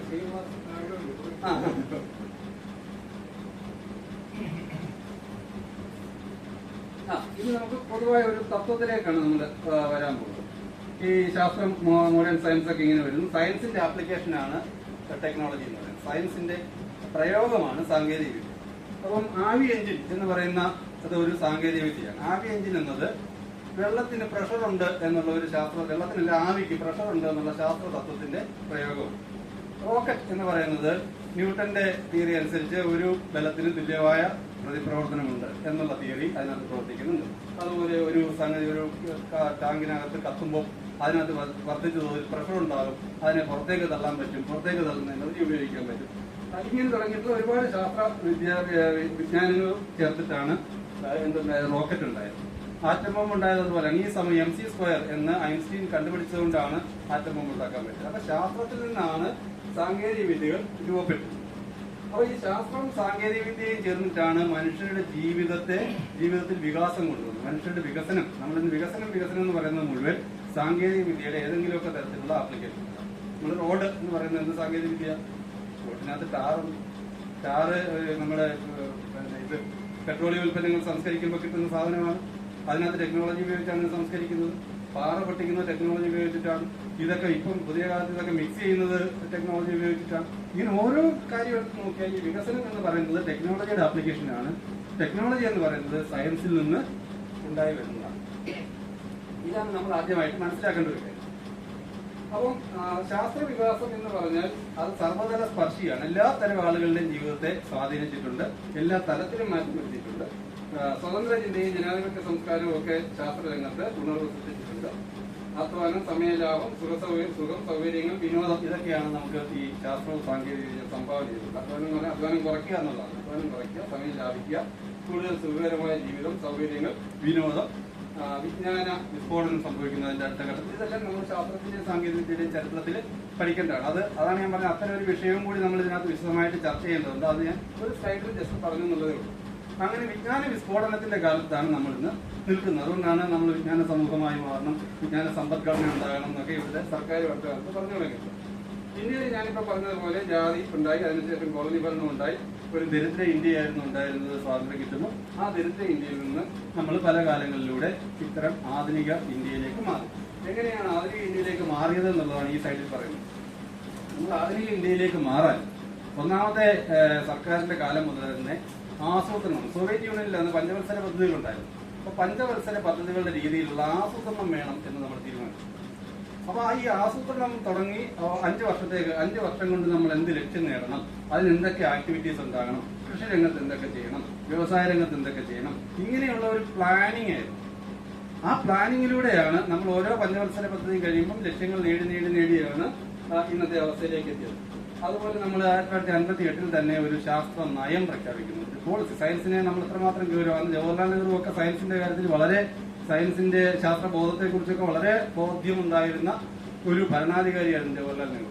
അങ്ങനെയാണ് നമ്മുടെ ഭരണഘടനയിൽ ശാസ്ത്രബോധം പ്രചരിപ്പിക്കാനുള്ള ഉത്തരവാദിത്വം പൗരരുടെ കടമകളിലൊന്നായിട്ട് രേഖപ്പെടുത്തപ്പെട്ട 51A ഭരണഘടനയിലെ 51A അനുസരിച്ച് നമ്മുടെ എല്ലാ ഉത്തരവാദിത്വമാണ് ശാസ്ത്രബോധം പ്രചരിപ്പിക്കുക എന്നുള്ളത്. അതാണ് നമ്മൾ ശാസ്ത്ര സാഹിത്യ പരിഷത്ത് മുഖ്യമായി ഏറ്റെടുത്തിരിക്കുന്നത്. അപ്പം 58 ഒരു ശാസ്ത്ര നയം വരുന്നുണ്ട്. അതിനുശേഷം നമ്മൾ ഹരിത വിപ്ലവം വരുന്നു. ഹരിത വിപ്ലവം എന്ന് പറഞ്ഞാൽ നമ്മൾ അഗ്രികൾച്ചർ രംഗത്തുണ്ടായ വലിയ റെവല്യൂഷനാണ്.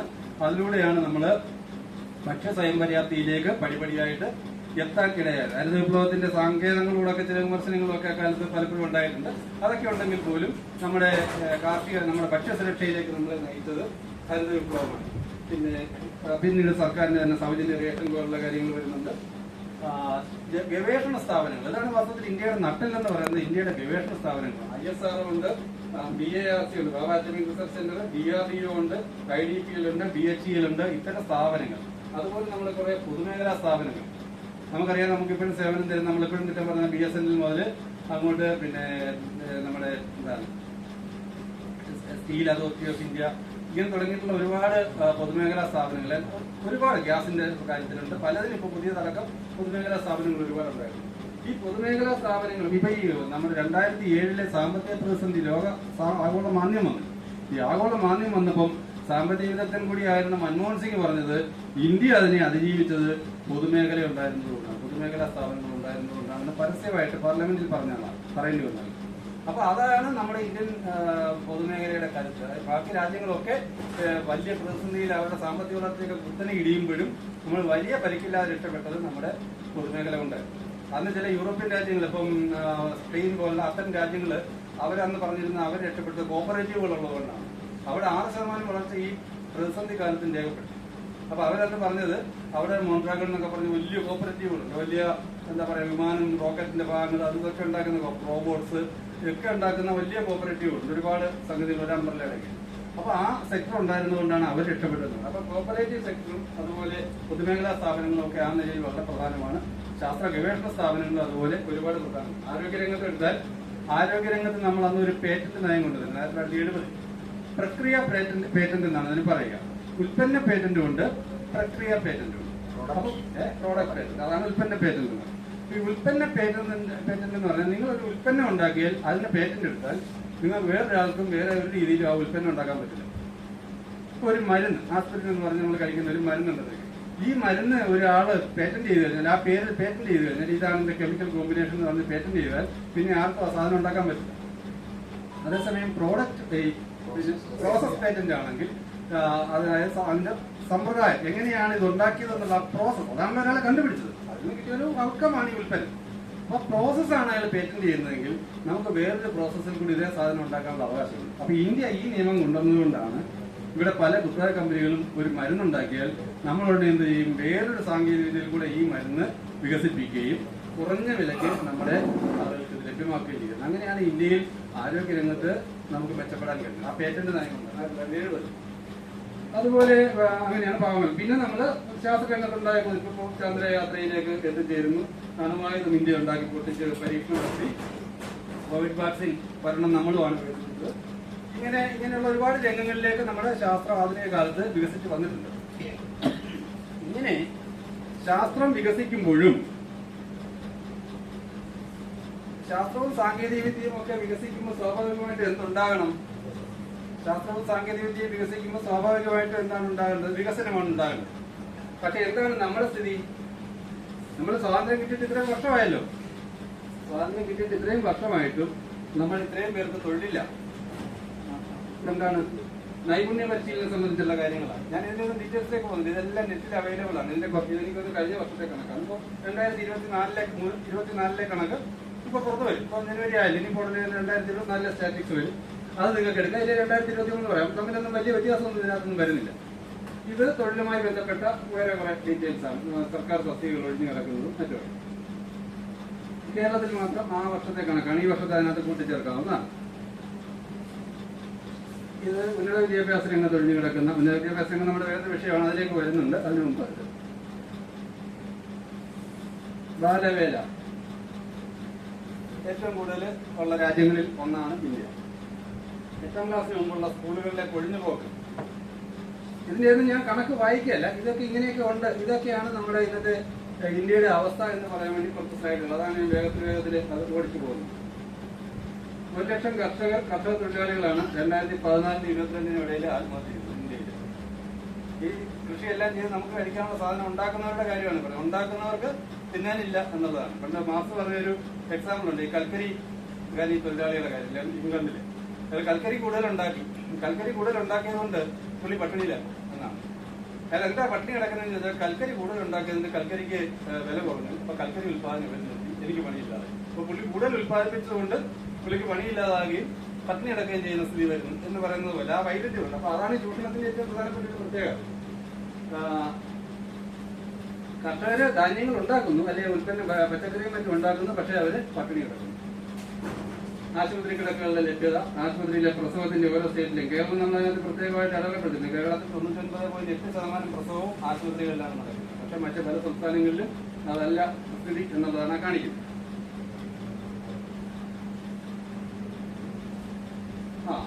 ഇത് നമ്മൾ പ്രത്യേകമായിട്ട് ചർച്ച ചെയ്ത ഒരു വിഷയമാണ്. കാരണം ഇത് സയൻസുമായിട്ട് കൂടെ ബന്ധപ്പെട്ടതാണ്. ഈ അക്കാദമിക രംഗത്തെ കാര്യം. അക്കാദമിക രംഗത്ത് ശാസ്ത്ര ഗവേഷണത്തിനുള്ള ഫണ്ട് വലിയ തോതിൽ സമീപകാലത്ത് വെട്ടിക്കുറച്ചിരിക്കുകയാണ്. അതുപോലെ പ്രധാനപ്പെട്ട ഇന്ത്യയുടെ ഇന്ത്യയുടെ പ്രതീകങ്ങൾ എന്ന് പറഞ്ഞ് നമ്മൾ പറയാറുള്ള JNU പോലെയൊക്കെയുള്ള വലിയ അക്കാദമിക സ്ഥാപനങ്ങളെ മുഴുവൻ തകർക്കാനുള്ള ശ്രമങ്ങൾ നടക്കുന്നു. ഗവേഷണങ്ങൾക്ക് ഫണ്ട് വലിയ തോതിൽ വെട്ടിക്കുറയ്ക്കുന്നു. ഗവേഷണ വിഷയങ്ങളിൽ പുതിയ സമ്പ്രദായങ്ങൾ കൊണ്ടുവരുന്നു. പശുവിന്റെ ചാണകത്തെക്കുറിച്ചും, ചാണകത്തിൽ സ്വർണ്ണമുണ്ടോ, പ്ലൂട്ടോണിയം ഉണ്ടോ എന്നൊക്കെ കണ്ടുപിടിക്കുക. ഗോമൂത്രത്തിൽ നിന്ന് വാക്സിൻ ഉണ്ടാക്കാൻ പറ്റുമോ, അല്ലെങ്കിൽ അതുണ്ടോ ഇതുണ്ട്, ഇങ്ങനെയുള്ള കാര്യങ്ങളിലേക്ക്. പശുവിന്റെ കൊമ്പിന്റെ ഇടയിൽ റേഡിയോ വെച്ച് പറന്ന് കേട്ടെന്ന് പറഞ്ഞിട്ട് റേഡിയോ ആക്ടിവിറ്റി എന്താണെന്ന് പോലും അറിഞ്ഞിടത്തന്മാരാണ് ഇതൊക്കെ പറയുന്നത്. ഇതൊക്കെ വളരെ അധികാര സ്ഥാനങ്ങളിൽ ഇരിക്കുന്നവരാണ് പറയുന്നത്. ഗണപതിയെ പ്ലാസ്റ്റിക് എന്താ ചെയ്തിട്ടാണ് ഗണപതിയുടെ തല മാറ്റി വെച്ച് ഇന്ത്യ വന്ന് ഭയങ്കര ശാസ്ത്ര ഗവേഷണം ഉണ്ടായിരുന്നു എന്നാണ് പറഞ്ഞത്.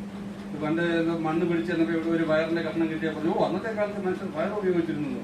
അപ്പൊ ഇപ്പോഴത്തെ ഇന്ത്യക്കാരൻ പറയുന്നു, നിങ്ങൾ പൊളിച്ചു നോക്കി വയറും കിട്ടില്ല, ഞങ്ങളെല്ലാം വയർലെസ്സാണ് ഉപയോഗിച്ചിരുന്നു എന്ന് പറയുന്ന പോലുള്ള അവകാശവാദികൾ ഒക്കെ പറയുമ്പോഴും ഇതാണ് സംഭവിച്ചുകൊണ്ടിരിക്കുന്നത്. അപ്പം എനിക്ക് തോന്നുന്നു കൽക്കത്ത IIT-യുടെ മറ്റേ നേതൃത്വത്തിൽ ഇന്ത്യയിലെ ഏറ്റവും പ്രധാനപ്പെട്ട കുറെ സ്ഥാപനങ്ങൾ, അക്കാദമിക സ്ഥാപനങ്ങളെ ചേർത്ത് ഒരു ഗവേഷണ പദ്ധതി തന്നെ, പശു ബേസ്ഡ് ആയിട്ടുള്ള ഒരു ഗവേഷണ പദ്ധതി തന്നെ ഇപ്പോൾ നടപ്പാക്കിക്കൊണ്ടിരിക്കുകയാണ്. ഇതിന്റെ എല്ലാം ഡീറ്റെയിൽസ് ഉണ്ട്, ഒരുപാട് ആർട്ടിക്കിൾസ് ഉണ്ട്, നമ്മുടെ ലഘുലേഖകളുണ്ട്. നിങ്ങൾ അതിൽ നിന്നൊക്കെ അത്തരം വിവരങ്ങൾ എടുക്കുക. ഞാൻ പറഞ്ഞില്ല, എന്റെ ഫ്രെയിംവർക്ക് മാത്രമാണ് പറഞ്ഞത്. ഇതൊക്കെ ഇന്ത്യയിലെ പട്ടിണി സൂചിക. 2014 99 സ്ഥാനത്തായിരുന്നത്. ശാസ്ത്രം ഒരുപാട് വികസിച്ച് ചന്ദ്രനിലേക്കും ചൊവ്വയിലേക്കും ഒക്കെ വണ്ടി വിട്ട് കഴിഞ്ഞപ്പോൾ 2023 111 സ്ഥാനത്തേക്ക് താഴ്ന്നു. അതുപോലെ ഓരോന്നും സന്തോഷ സൂചിക 111 126. ഇത് ഓരോന്നും ഇതുപോലെ പുതിയ കാലം ചെല്ലുന്നതോറും മെച്ചപ്പെടുകയല്ല. ശാസ്ത്രവും സാങ്കേതികവിദ്യയും വികസിക്കുന്നുണ്ട്, പക്ഷെ ജനങ്ങളുടെ ജീവിതവും വികസനവും സംഭവിക്കുകയല്ല, നേരെ തിരിച്ചാണ് നമ്മുടെ അനുഭവത്തിലുള്ളത്. ഇത് വേറെ കുറെ കണക്കുകളാണ്. ഇത് ജനാധിപത്യ സൂചിക, മാധ്യമ സ്വാതന്ത്ര്യ സൂചിക, മാനവ സ്വാതന്ത്ര്യ സൂചിക, ലോക സന്തോഷ സൂചിക, വിശപ്പ് പരിഹാര സൂചിക, ഇങ്ങനെ കുറെ സൂചികകളുണ്ട്. പല ഏജൻസികൾ, ഐക്യരാഷ്ട്ര സംഘടനയുടെ ഏജൻസികൾ മുതൽ വേറെ ഒരുപാട് സംഘടനകൾ അടക്കം പലരും കൊണ്ടുവരുന്ന ഒരുപാട് കണക്കുകൾ ഇത്തരത്തിലുണ്ട്. ഇതിനെല്ലാം കാരണം എന്ന് പറയുന്നത് ഇതാണ്. അതായത് 1980 നമ്മുടെ മൊത്തം രാജ്യത്തെ സമ്പത്തിന്റെ 11.2% ആയിരുന്നു 1% ജനങ്ങളിൽ കേന്ദ്രീകരിച്ചത്. വ്യവസായികളായ ടാറ്റ, ബിർല, ഗോയങ്ക തുടങ്ങിയ ആൾക്കാരായിരുന്നു അന്നത്തെ വലിയ വ്യവസായികൾ. ഡാൽമിയ എന്നൊക്കെ പറയും. ഈ 3-4 പേരേ ഉള്ളൂ. അന്നൊക്കെ രാഷ്ട്രീയ പാർട്ടിയിലെ മുദ്രാവാക്യം വിളിക്കുമ്പോൾ ഇവരുടെ പേര് പറഞ്ഞാൽ വിളിക്കും. ടാറ്റ, ബിർല, ഗോയങ്ക എന്നൊക്കെ പറഞ്ഞ് വിളിക്കുക. അപ്പം അവർക്കൊക്കെ കൂടെ അന്നുണ്ടായിരുന്ന 1% പേർക്ക് ഉണ്ടായിരുന്ന ആസ്തി എന്ന് പറഞ്ഞാൽ മൊത്തം ഇന്ത്യയുടെ ആസ്തിയുടെ 11% അത് 2021 ആയപ്പോഴേക്ക് 33 2024 ആയപ്പോഴേക്ക് 40%. എന്ന് പറഞ്ഞാൽ ഇവരുടെ കയ്യിൽ വിഭവം ഇങ്ങനെ 1% ജനങ്ങളുടെ കയ്യിലേക്ക് വിഭവം വലിയ തോതിൽ കേന്ദ്രീകരിച്ചുകൊണ്ടിരിക്കുന്നു. അതേസമയം ബാക്കിയുള്ള 99% ആളുകളിൽ എന്ത് എത്തുന്നില്ല? ഇന്ത്യയിൽ ഉത്പാദിപ്പിക്കപ്പെടുന്ന വിഭവം, ധാന്യങ്ങളാകാം, മറ്റുൽപ്പന്നങ്ങളാകാം, എന്തുമാകാം, അത് അവർക്ക് കിട്ടുന്നില്ല. അവർക്ക് വാങ്ങാനുള്ള ശേഷിയില്ലാത്തതുകൊണ്ട്, പർച്ചേസിംഗ് കപ്പാസിറ്റി എന്നുള്ള പറയും, അത് വാങ്ങാനുള്ള ശേഷിയില്ലാത്തതുകൊണ്ടായിരിക്കാം അവർ വാങ്ങാത്തത്. അല്ലെങ്കിൽ അവർക്ക് ലഭ്യമാകാനുള്ള മറ്റു കാരണങ്ങൾ കൊണ്ടാകാം. ഇനിയും താഴെയുള്ള സാധാരണക്കാരെ താഴെയുള്ള 50% ആൾക്കാരെ എടുക്കുക. മൊത്തം ജനസംഖ്യയിൽ ഏറ്റവും താഴെ നിൽക്കുന്ന 50% ആൾക്കാരെ എടുത്താൽ അവരുടെ കയ്യിൽ 1980 11.75% സമ്പത്ത് അവരുടെ കൈകളിലായിട്ടുണ്ടായിരുന്നു.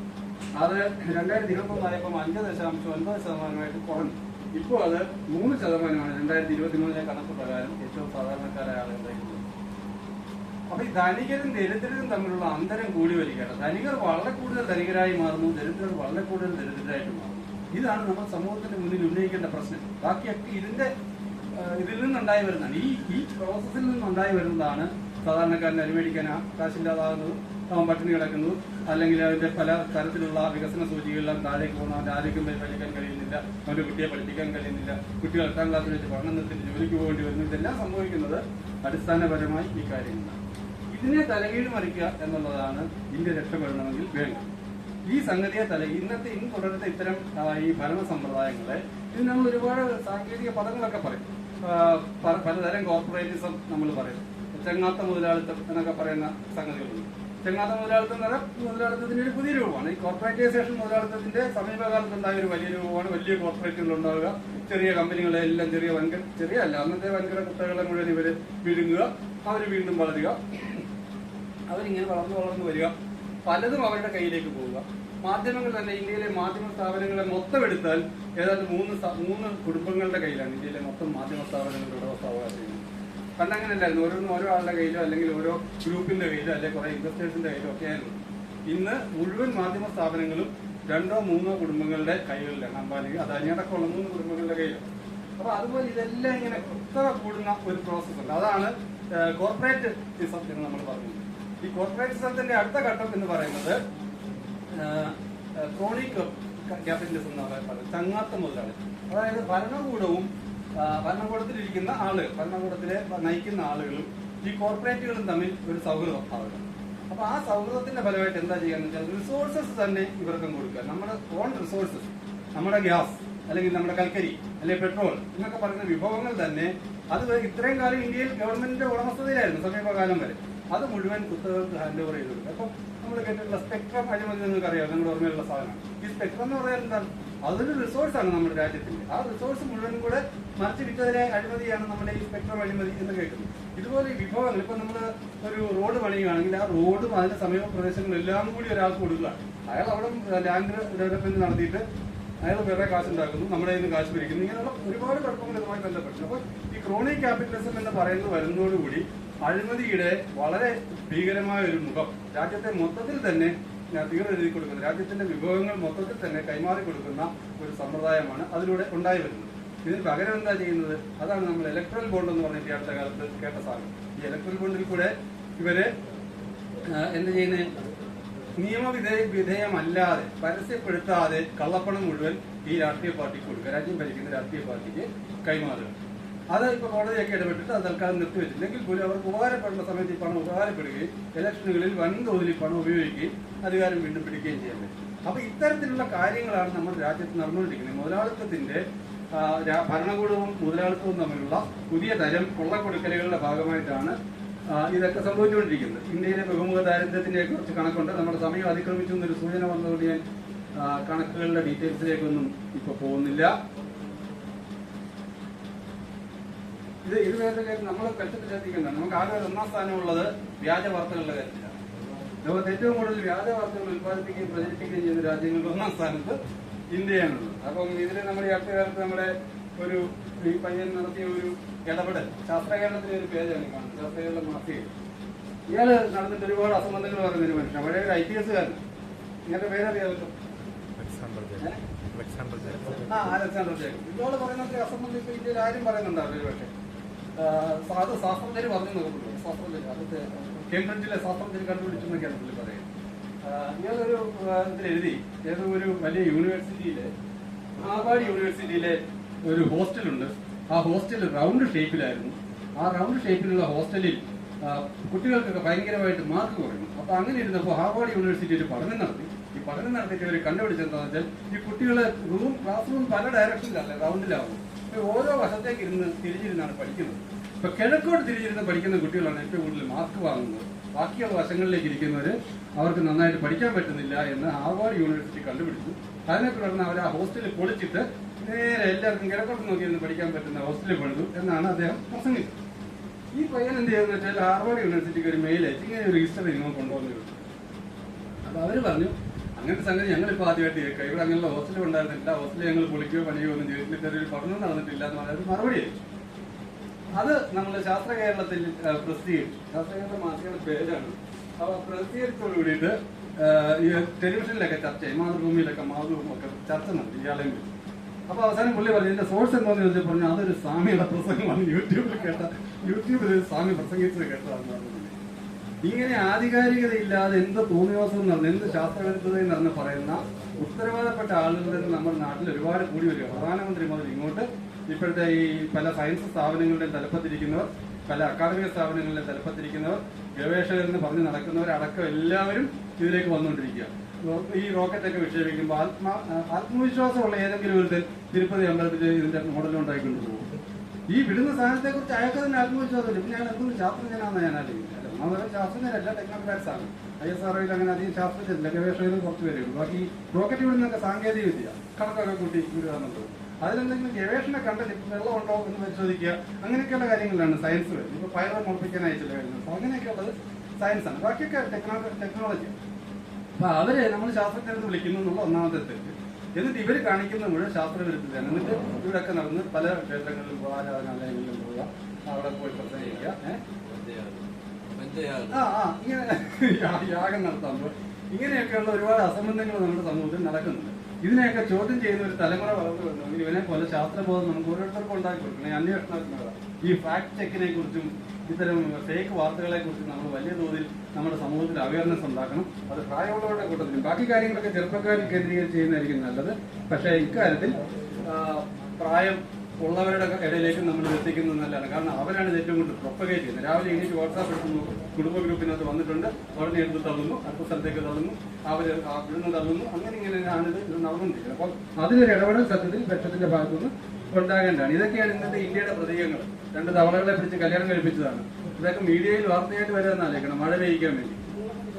അതുപോലെ കോവിഡ് വന്നപ്പം ചാണകം തേച്ച് കുളിച്ചത് ഒക്കെ ഇതൊക്കെയാണ് ഇന്റർനാഷണൽ ലെവലിൽ നമ്മളിപ്പം അറിയുന്നത്. പണ്ട് നമ്മൾ ഇന്ത്യ എന്ന് പറഞ്ഞിട്ടുണ്ടായിരുന്നു മഹാത്മാഗാന്ധി, വിവേകാനന്ദൻ, അല്ലെങ്കിൽ പിന്നെ രവീന്ദ്രനാഥ് ടാഗോർ, പിന്നെ ബുദ്ധൻ, ഇങ്ങനെയൊക്കെയുള്ള ആളുകളുടെ പേര്, ജൈനൻ, ഈ പേരുകളൊക്കെ ആയിരുന്നു ഇന്ത്യ എന്ന് പറഞ്ഞ ലോകത്ത് അറിയപ്പെട്ടത്. ഇപ്പം ലോകം ഇന്ത്യ എന്ന് പറഞ്ഞാൽ അവർ മനസ്സിലാക്കുന്നത് ഇതുപോലുള്ള കുറെ അന്ധവിശ്വാസങ്ങളും അനാചാരങ്ങളും പ്രാകൃതരായ കുറെ മനുഷ്യരും, പിന്നെ ഗണപതി ഉണ്ടായത് കോസ്മെറ്റിക് സർജറി വഴിയാന്ന് പ്രസംഗിക്കുന്ന പ്രധാനമന്ത്രി. നെഹ്റുവിനെ പോലെ ശാസ്ത്രബോധമുള്ള ഒരാൾ ഇന്നൊരു കസേരയിലാണ് ഈ മനുഷ്യർ ഇരുന്നുകൊണ്ട് ഇത് പറയുന്നതെന്ന് ആലോചിക്കണം. അപ്പൊ ഇങ്ങനെയൊക്കെയുള്ള കാര്യങ്ങൾ ഇന്ത്യയുടെ പ്രതിച്ഛായ വളരെ മോശമായിക്കൊണ്ടിരിക്കുക. ഈ അടുത്തിടെ ഒരു ഗവേഷക പറഞ്ഞത് അവർ ആയുർവേദത്തിൽ ഗവേഷണം ചെയ്തിരുന്ന ആയുർവേദത്തിന്റെ ഹിസ്റ്ററി. ഒരു കണ്ണൂർ യൂണിവേഴ്സിറ്റിയിലെ പ്രൊഫസറാണ് മാളവിക ബിന്നി എന്നാണ്. നിങ്ങൾ പലപ്പോഴും യൂട്യൂബിൽ വീഡിയോകൾ കാണാറുണ്ട്. മാളവിക ഒരു പ്രസംഗത്തിൽ പറഞ്ഞത് അവർ മുമ്പൊക്കെ ഈ പ്രദേശത്ത് പോയിട്ട് അവർ ഈ ഇന്ത്യയിലെ ആയുർവേദത്തിന്റെ പാരമ്പര്യത്തെ കുറിച്ചൊക്കെ പറയും. കുറെ കാര്യങ്ങളുണ്ടല്ലോ പറയാം. നമ്മൾ പറയാതിരുന്നൊരു കാര്യമൊന്നുമില്ല. ഉള്ളതിൽ പറയാതിരിക്കല്ലേ വേണ്ട. ഇത്രയൊക്കെ ഉള്ളൂ എന്നുള്ളത് പറയാം, അല്ലെങ്കിൽ തള്ളുന്ന പോലെ ഇല്ല എന്ന് പറയാറ്. അപ്പൊ അവരവിടെ പോയിട്ട് പറഞ്ഞു കണ്ണില് തിമിരത്തിനുള്ള എന്തോ ഒരു ശസ്ത്രക്രിയ അന്ന് ചെയ്യുമായിരുന്നു. അപ്പം തിമിരം പൂർണ്ണമായും മാറ്റാനല്ല, പക്ഷെ ഒരു ഉപകരണം ഉപയോഗിച്ചുള്ള ഒരു പ്രക്രിയ ഉണ്ടായിരുന്നു എന്നൊക്കെ അവർ വിശദീകരിക്കും. അപ്പൊ അന്നൊക്കെ അവിടുത്തെ അക്കാഡമിക് രംഗത്തുള്ള ആൾക്കാർ, ഇത് കേൾക്കാൻ വരുന്ന ആൾക്കാർ വളരെ താല്പര്യവും അങ്ങനെയാണോ എന്നൊക്കെ ചോദിച്ച് പറയുമല്ലോ. ഈ അടുത്തിടെ അവര് ലണ്ടനിൽ എവിടെയോ പോയിട്ട് ഈ വിഷയം തന്നെ എന്തോ അവതരിപ്പിക്കുന്നുണ്ട്. അപ്പൊ അവർ ഈ കാര്യം പറഞ്ഞപ്പം അവിടുന്ന് പല്ല് എഴുതി ചോദിച്ചു, മറ്റേ കോസ്മെറ്റിക് സർജറി പോലെ ആയിരിക്കും അല്ലേ എന്ന് ചോദിച്ചു. ആ വ്യത്യാസം നിങ്ങളൊന്ന് കാണി. ഈ കോൺട്രാസ്റ്റ്, നമ്മൾ അക്കാഡമിക് രംഗത്തുനിന്ന് പോകുന്ന ആളുകൾക്ക് പോലും അവിടെ സ്വീകാര്യത ഇല്ലാതാകുന്ന ഒരു സ്ഥലത്ത് നാളെ ഇത്തരം അക്കാഡമിക് ഇൻസ്റ്റിറ്റ്യൂഷനുകളിൽ നിന്ന് ഇത്തരം ആളുകൾ പഠിപ്പിച്ചു വിടുന്നിടത്തുനിന്ന് പോകുന്ന കുട്ടികൾക്ക് അവിടെ ജോലി കൊടുക്കും. അവർക്ക് തുടർ വിദ്യാഭ്യാസത്തിനുള്ള സ്കോപ്പ് ഉണ്ടാവും. ഇതൊരു വലിയ നമ്മൾ പ്രതീക്ഷിക്കുന്ന, നമ്മൾ കാണുന്ന പോലെ ചെറിയൊരു കാര്യമല്ല. ഇന്ത്യയിൽ നിന്നൊക്കെ ബ്രില്യൻസ് ഉള്ളവരെയാണ് അവിടെയൊക്കെ എടുക്കുക. പഠിക്കാൻ എടുക്കുന്ന ബ്രില്യൻസ് ഉള്ള കുട്ടികളെ. അങ്ങനെയുള്ള കുട്ടികളല്ല ഇവർ ഈ പ്രാഥമികമായിട്ട് മറ്റേ ഗോമൂത്രത്തിനകത്ത് റിസർച്ച് ചെയ്ത ചെല്ലുന്നതെന്ന് പറഞ്ഞാൽ എന്തായിരിക്കും നമുക്ക് അവിടെ ഉണ്ടാകുന്ന ഒരു വില? അത് നമ്മുടെ ചെറുപ്പക്കാരുടെ ഭാവി അടക്കം ബാധിക്കുന്ന ഒരു സംഗതിയാണ്. ഞാൻ സാധാരണ ഈ ചെറുപ്പക്കാരുടെ സദസ്സുകളിൽ ഈ വിഷയം അവതരിപ്പിക്കാൻ പോകുമ്പോൾ ഈ സ്ലൈഡിൽ നിന്നാണ് തുടങ്ങുന്നത്. നിങ്ങളുടെ ഭാവി പരിപാടി എന്താണെന്നൊക്കെ ചോദിച്ചിട്ട് വിദേശത്ത് പോകാൻ ഉദ്ദേശിക്കുന്നവരുണ്ട്, വിദേശത്ത് പഠിക്കാൻ പോകാൻ പറയുന്നത്, ഇങ്ങനെ പലരും പറയും. അപ്പൊ ഞാൻ ഇതിലേക്ക് കൊണ്ടുവന്നിട്ട് ഇങ്ങനെയൊക്കെയാണ് സംഭവങ്ങൾ. അപ്പൊ നിങ്ങൾ അതുകൊണ്ട് വലിയ പ്രതിസന്ധിയാണ് നേരിടാൻ പോകുന്നത് പറയുമ്പോൾ അവർക്ക് അതിലൊരു ഒരു പ്രശ്നമുണ്ടല്ലോ എന്നൊരു പ്രോബ്ലം തോന്നുന്നില്ല. അപ്പം ഇങ്ങനെയൊക്കെ കുറെ കാര്യങ്ങൾ അതിന്റെ വിശദാംശങ്ങളിലേക്കൊന്നും പോകുന്നില്ല. ഞാൻ നിർത്തുകയാണ്. സിനിമ കൈപൊക്കി കാണിച്ചതിന്റെ ഇടയ്ക്ക് ഇത് കേരളത്തിന്റെ ഇന്നത്തെ അവസ്ഥ. നമ്മൾ ഒട്ടും മോശമല്ല, ഇന്ത്യ മാത്രമല്ല കേരളവും ഇക്കാലത്ത് ഒട്ടും മോശമല്ല. ഇതുപോലുള്ള കാര്യങ്ങൾ, ആദൈവങ്ങൾ, മറ്റ് വ്യവസായം, ജ്യോതിഷം, ജാതക മുഹൂർത്തം, കമ്പ്യൂട്ടർ ജ്യോതിഷം, ജാതകാലം, വാസ്തു, പിന്നെ സന്താന ലബ്ധിക്ക്, ഇഷ്ടകാര്യ ലബ്ധിക്കൊക്കെ വേണ്ടി ജപിച്ച് കെട്ടുന്ന സാധനങ്ങൾ, വ്യാധി, ബാധ കഴിപ്പിക്കൽ, ധനം, ഐശ്വര്യം എന്നിവ തരുന്ന സാധനങ്ങൾ, അക്ഷയതൃതീയ എന്ന് പറഞ്ഞ് സ്വർണം മേടിക്കുന്ന ആളുകൾ. സ്വർണം മേടിച്ചാൽ ശരിയാണ്, സ്വർണം വാങ്ങിയാൽ പിന്നെ അഭിവൃദ്ധി ഉണ്ടാവും. വിൽക്കുന്ന ആൾക്കാണെന്നില്ല, നമുക്കല്ല. സ്വർണ്ണ കച്ചവടക്കാർക്കല്ല, നല്ല അവർക്ക് ഉണ്ടാകുന്ന ഒരു കാര്യമാണ്. ആ ദിവസം ആളുകൾ സ്വർണം മേടിച്ചു, അതെന്നെ മേടിച്ചാലും. അപ്പൊ അവരുണ്ടാക്കിയ ഒരു തന്ത്രമാണിത്. അത് ഇടയ്ക്ക് ഏതോ ഒരു സ്വർണ്ണ കച്ചവടക്കാരൻ ഏഷ്യാനെറ്റിന്റെ ഒരു ചർച്ചയിൽ പറഞ്ഞിരുന്നു.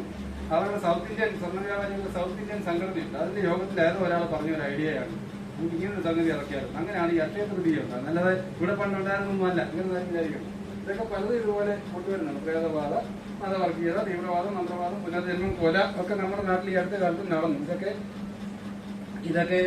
പോകേണ്ടതാണ്. ഞാൻ സമയക്കുറവുകൊണ്ട് ഒഴിവാക്കുന്നു. ഇതൊക്കെയാണ് ഇന്ത്യയിൽ പൊതുവെ നടന്നുകൊണ്ടിരിക്കുന്നത്. മിത്തിനെ ശാസ്ത്രമാക്കുന്നതും മറ്റുമൊക്കെ വിശദീകരിക്കേണ്ട കാര്യങ്ങളാണ്. ഇതൊക്കെ നമുക്ക് എപ്പോഴും അറിയാവുന്നത്, നമ്മളെപ്പോഴും പറയുന്നതായ കാര്യങ്ങളായതുകൊണ്ട് അതിലേക്ക് പോകുന്നില്ല. അപ്പൊ കോൺസ്റ്റിറ്റ്യൂഷനുമായി ബന്ധപ്പെട്ട് നമ്മൾ മുമ്പേ പറഞ്ഞിരുന്നു ശാസ്ത്രബോധം പ്രചരിപ്പിക്കുന്ന കാര്യങ്ങൾ. അത് മാത്രമല്ല, കോൺസ്റ്റിറ്റ്യൂഷനെ കുറിച്ച് പ്രത്യേകമായിട്ട് തന്നെ നമുക്കൊരു ക്ലാസ് വാസ്തവത്തിൽ വേണ്ടതാണ്. അപ്പൊ അതും പോകുന്നില്ല. ഇത് ഇന്ത്യയിൽ ശാസ്ത്രബോധം പ്രചരിപ്പിക്കാൻ ഇറങ്ങി പുറപ്പെട്ടാൽ ഇന്നത്തെ അവസ്ഥ ഇതാണ്. കുറച്ചേരം മുമ്പ് അതേ പ്രശ്നം ഇല്ലായിരുന്നു.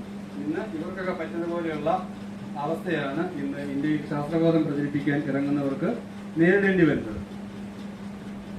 ഇത് ജനാധിപത്യപൂർണമായ വികസനത്തെ കുറിച്ചൊക്കെ പറയുന്ന കാര്യങ്ങളും മറ്റുമൊക്കെയാണ്. മതരാഷ്ട്രമായാലുള്ള വലിയ പ്രശ്നങ്ങള്, ദേശീയത എന്ന് പറഞ്ഞിട്ട് അമിതമായ ദേശീയത കൊണ്ടുവരാൻ ശ്രമിക്കുന്നത് ഈ വിവിധ സംസ്കാരങ്ങളിൽ നിന്നുള്ള ഭിന്നിപ്പിലേക്ക് വഴിതെളിക്കും.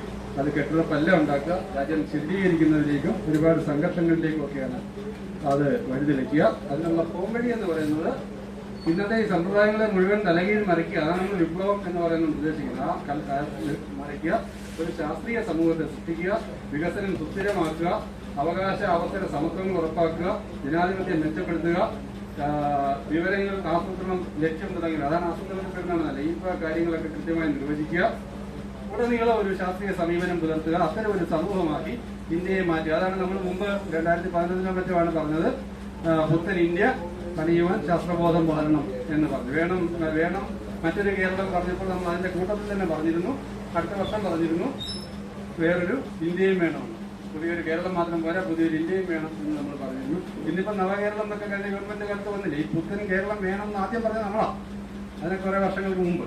അപ്പം ഇത് അങ്ങനെ പുത്തൻ ഇന്ത്യ പണിയുവാൻ ശാസ്ത്രബോധം വളരണം എന്നുള്ള ആശയത്തിൽ ഊന്നിക്കൊണ്ട് ഈ കാര്യങ്ങളെയൊക്കെ മനസ്സിൽ വെച്ചുകൊണ്ട് ഓരോ സദസ്സിനനുസരിച്ച് അവതരിപ്പിക്കുക എന്നുള്ളതാണ് നമുക്ക് ചെയ്യാവുന്ന കാര്യം. ഞാൻ മുമ്പേ പറഞ്ഞില്ല, ഞാൻ ചെറുപ്പക്കാരുടെ സദസ്സാണ്, കോളേജ് അതുപോലുള്ള സ്ഥലത്താണെങ്കിൽ മറ്റേ സൈഡിൽ നിന്ന് തുടങ്ങാൻ തുടങ്ങി. ഇതുപോലെ നമുക്കിത് പലതരത്തിൽ മാറ്റി ക്രമീകരിച്ച് അല്ലെങ്കിൽ വേറെ കാര്യങ്ങൾ ചേർത്തോ വേറെ ആംഗിളിലേക്ക് കൊണ്ടുപോയൊക്കെ അവതരിപ്പിക്കുക. അതൊക്കെ അവരവരുടെ മനോധർമ്മവും ഒക്കെ അനുസരിച്ച്. ഒരു കാര്യമുണ്ട്, ഒരുപാട് റെഫറൻസ് ചെയ്താൽ മാത്രമേ നിങ്ങൾക്ക് കാര്യങ്ങൾ പറയാൻ പറ്റൂ.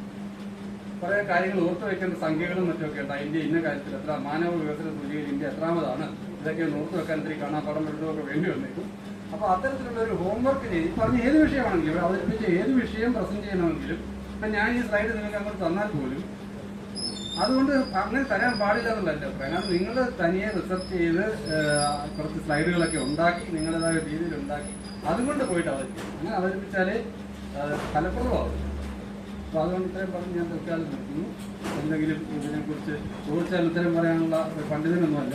കൂട്ടായിട്ട് എന്തെങ്കിലും ഉത്തരങ്ങൾ തേടുകയോ അല്ലെങ്കിൽ നിങ്ങളുടെ കാര്യങ്ങൾ പിന്നെ അന്വേഷിച്ച് കണ്ടുപിടിച്ച് നിങ്ങളുടെ ഗ്രൂപ്പുകളിലുണ്ടെങ്കിൽ അത് തേടുകയോ ഒക്കെ ചെയ്യാം.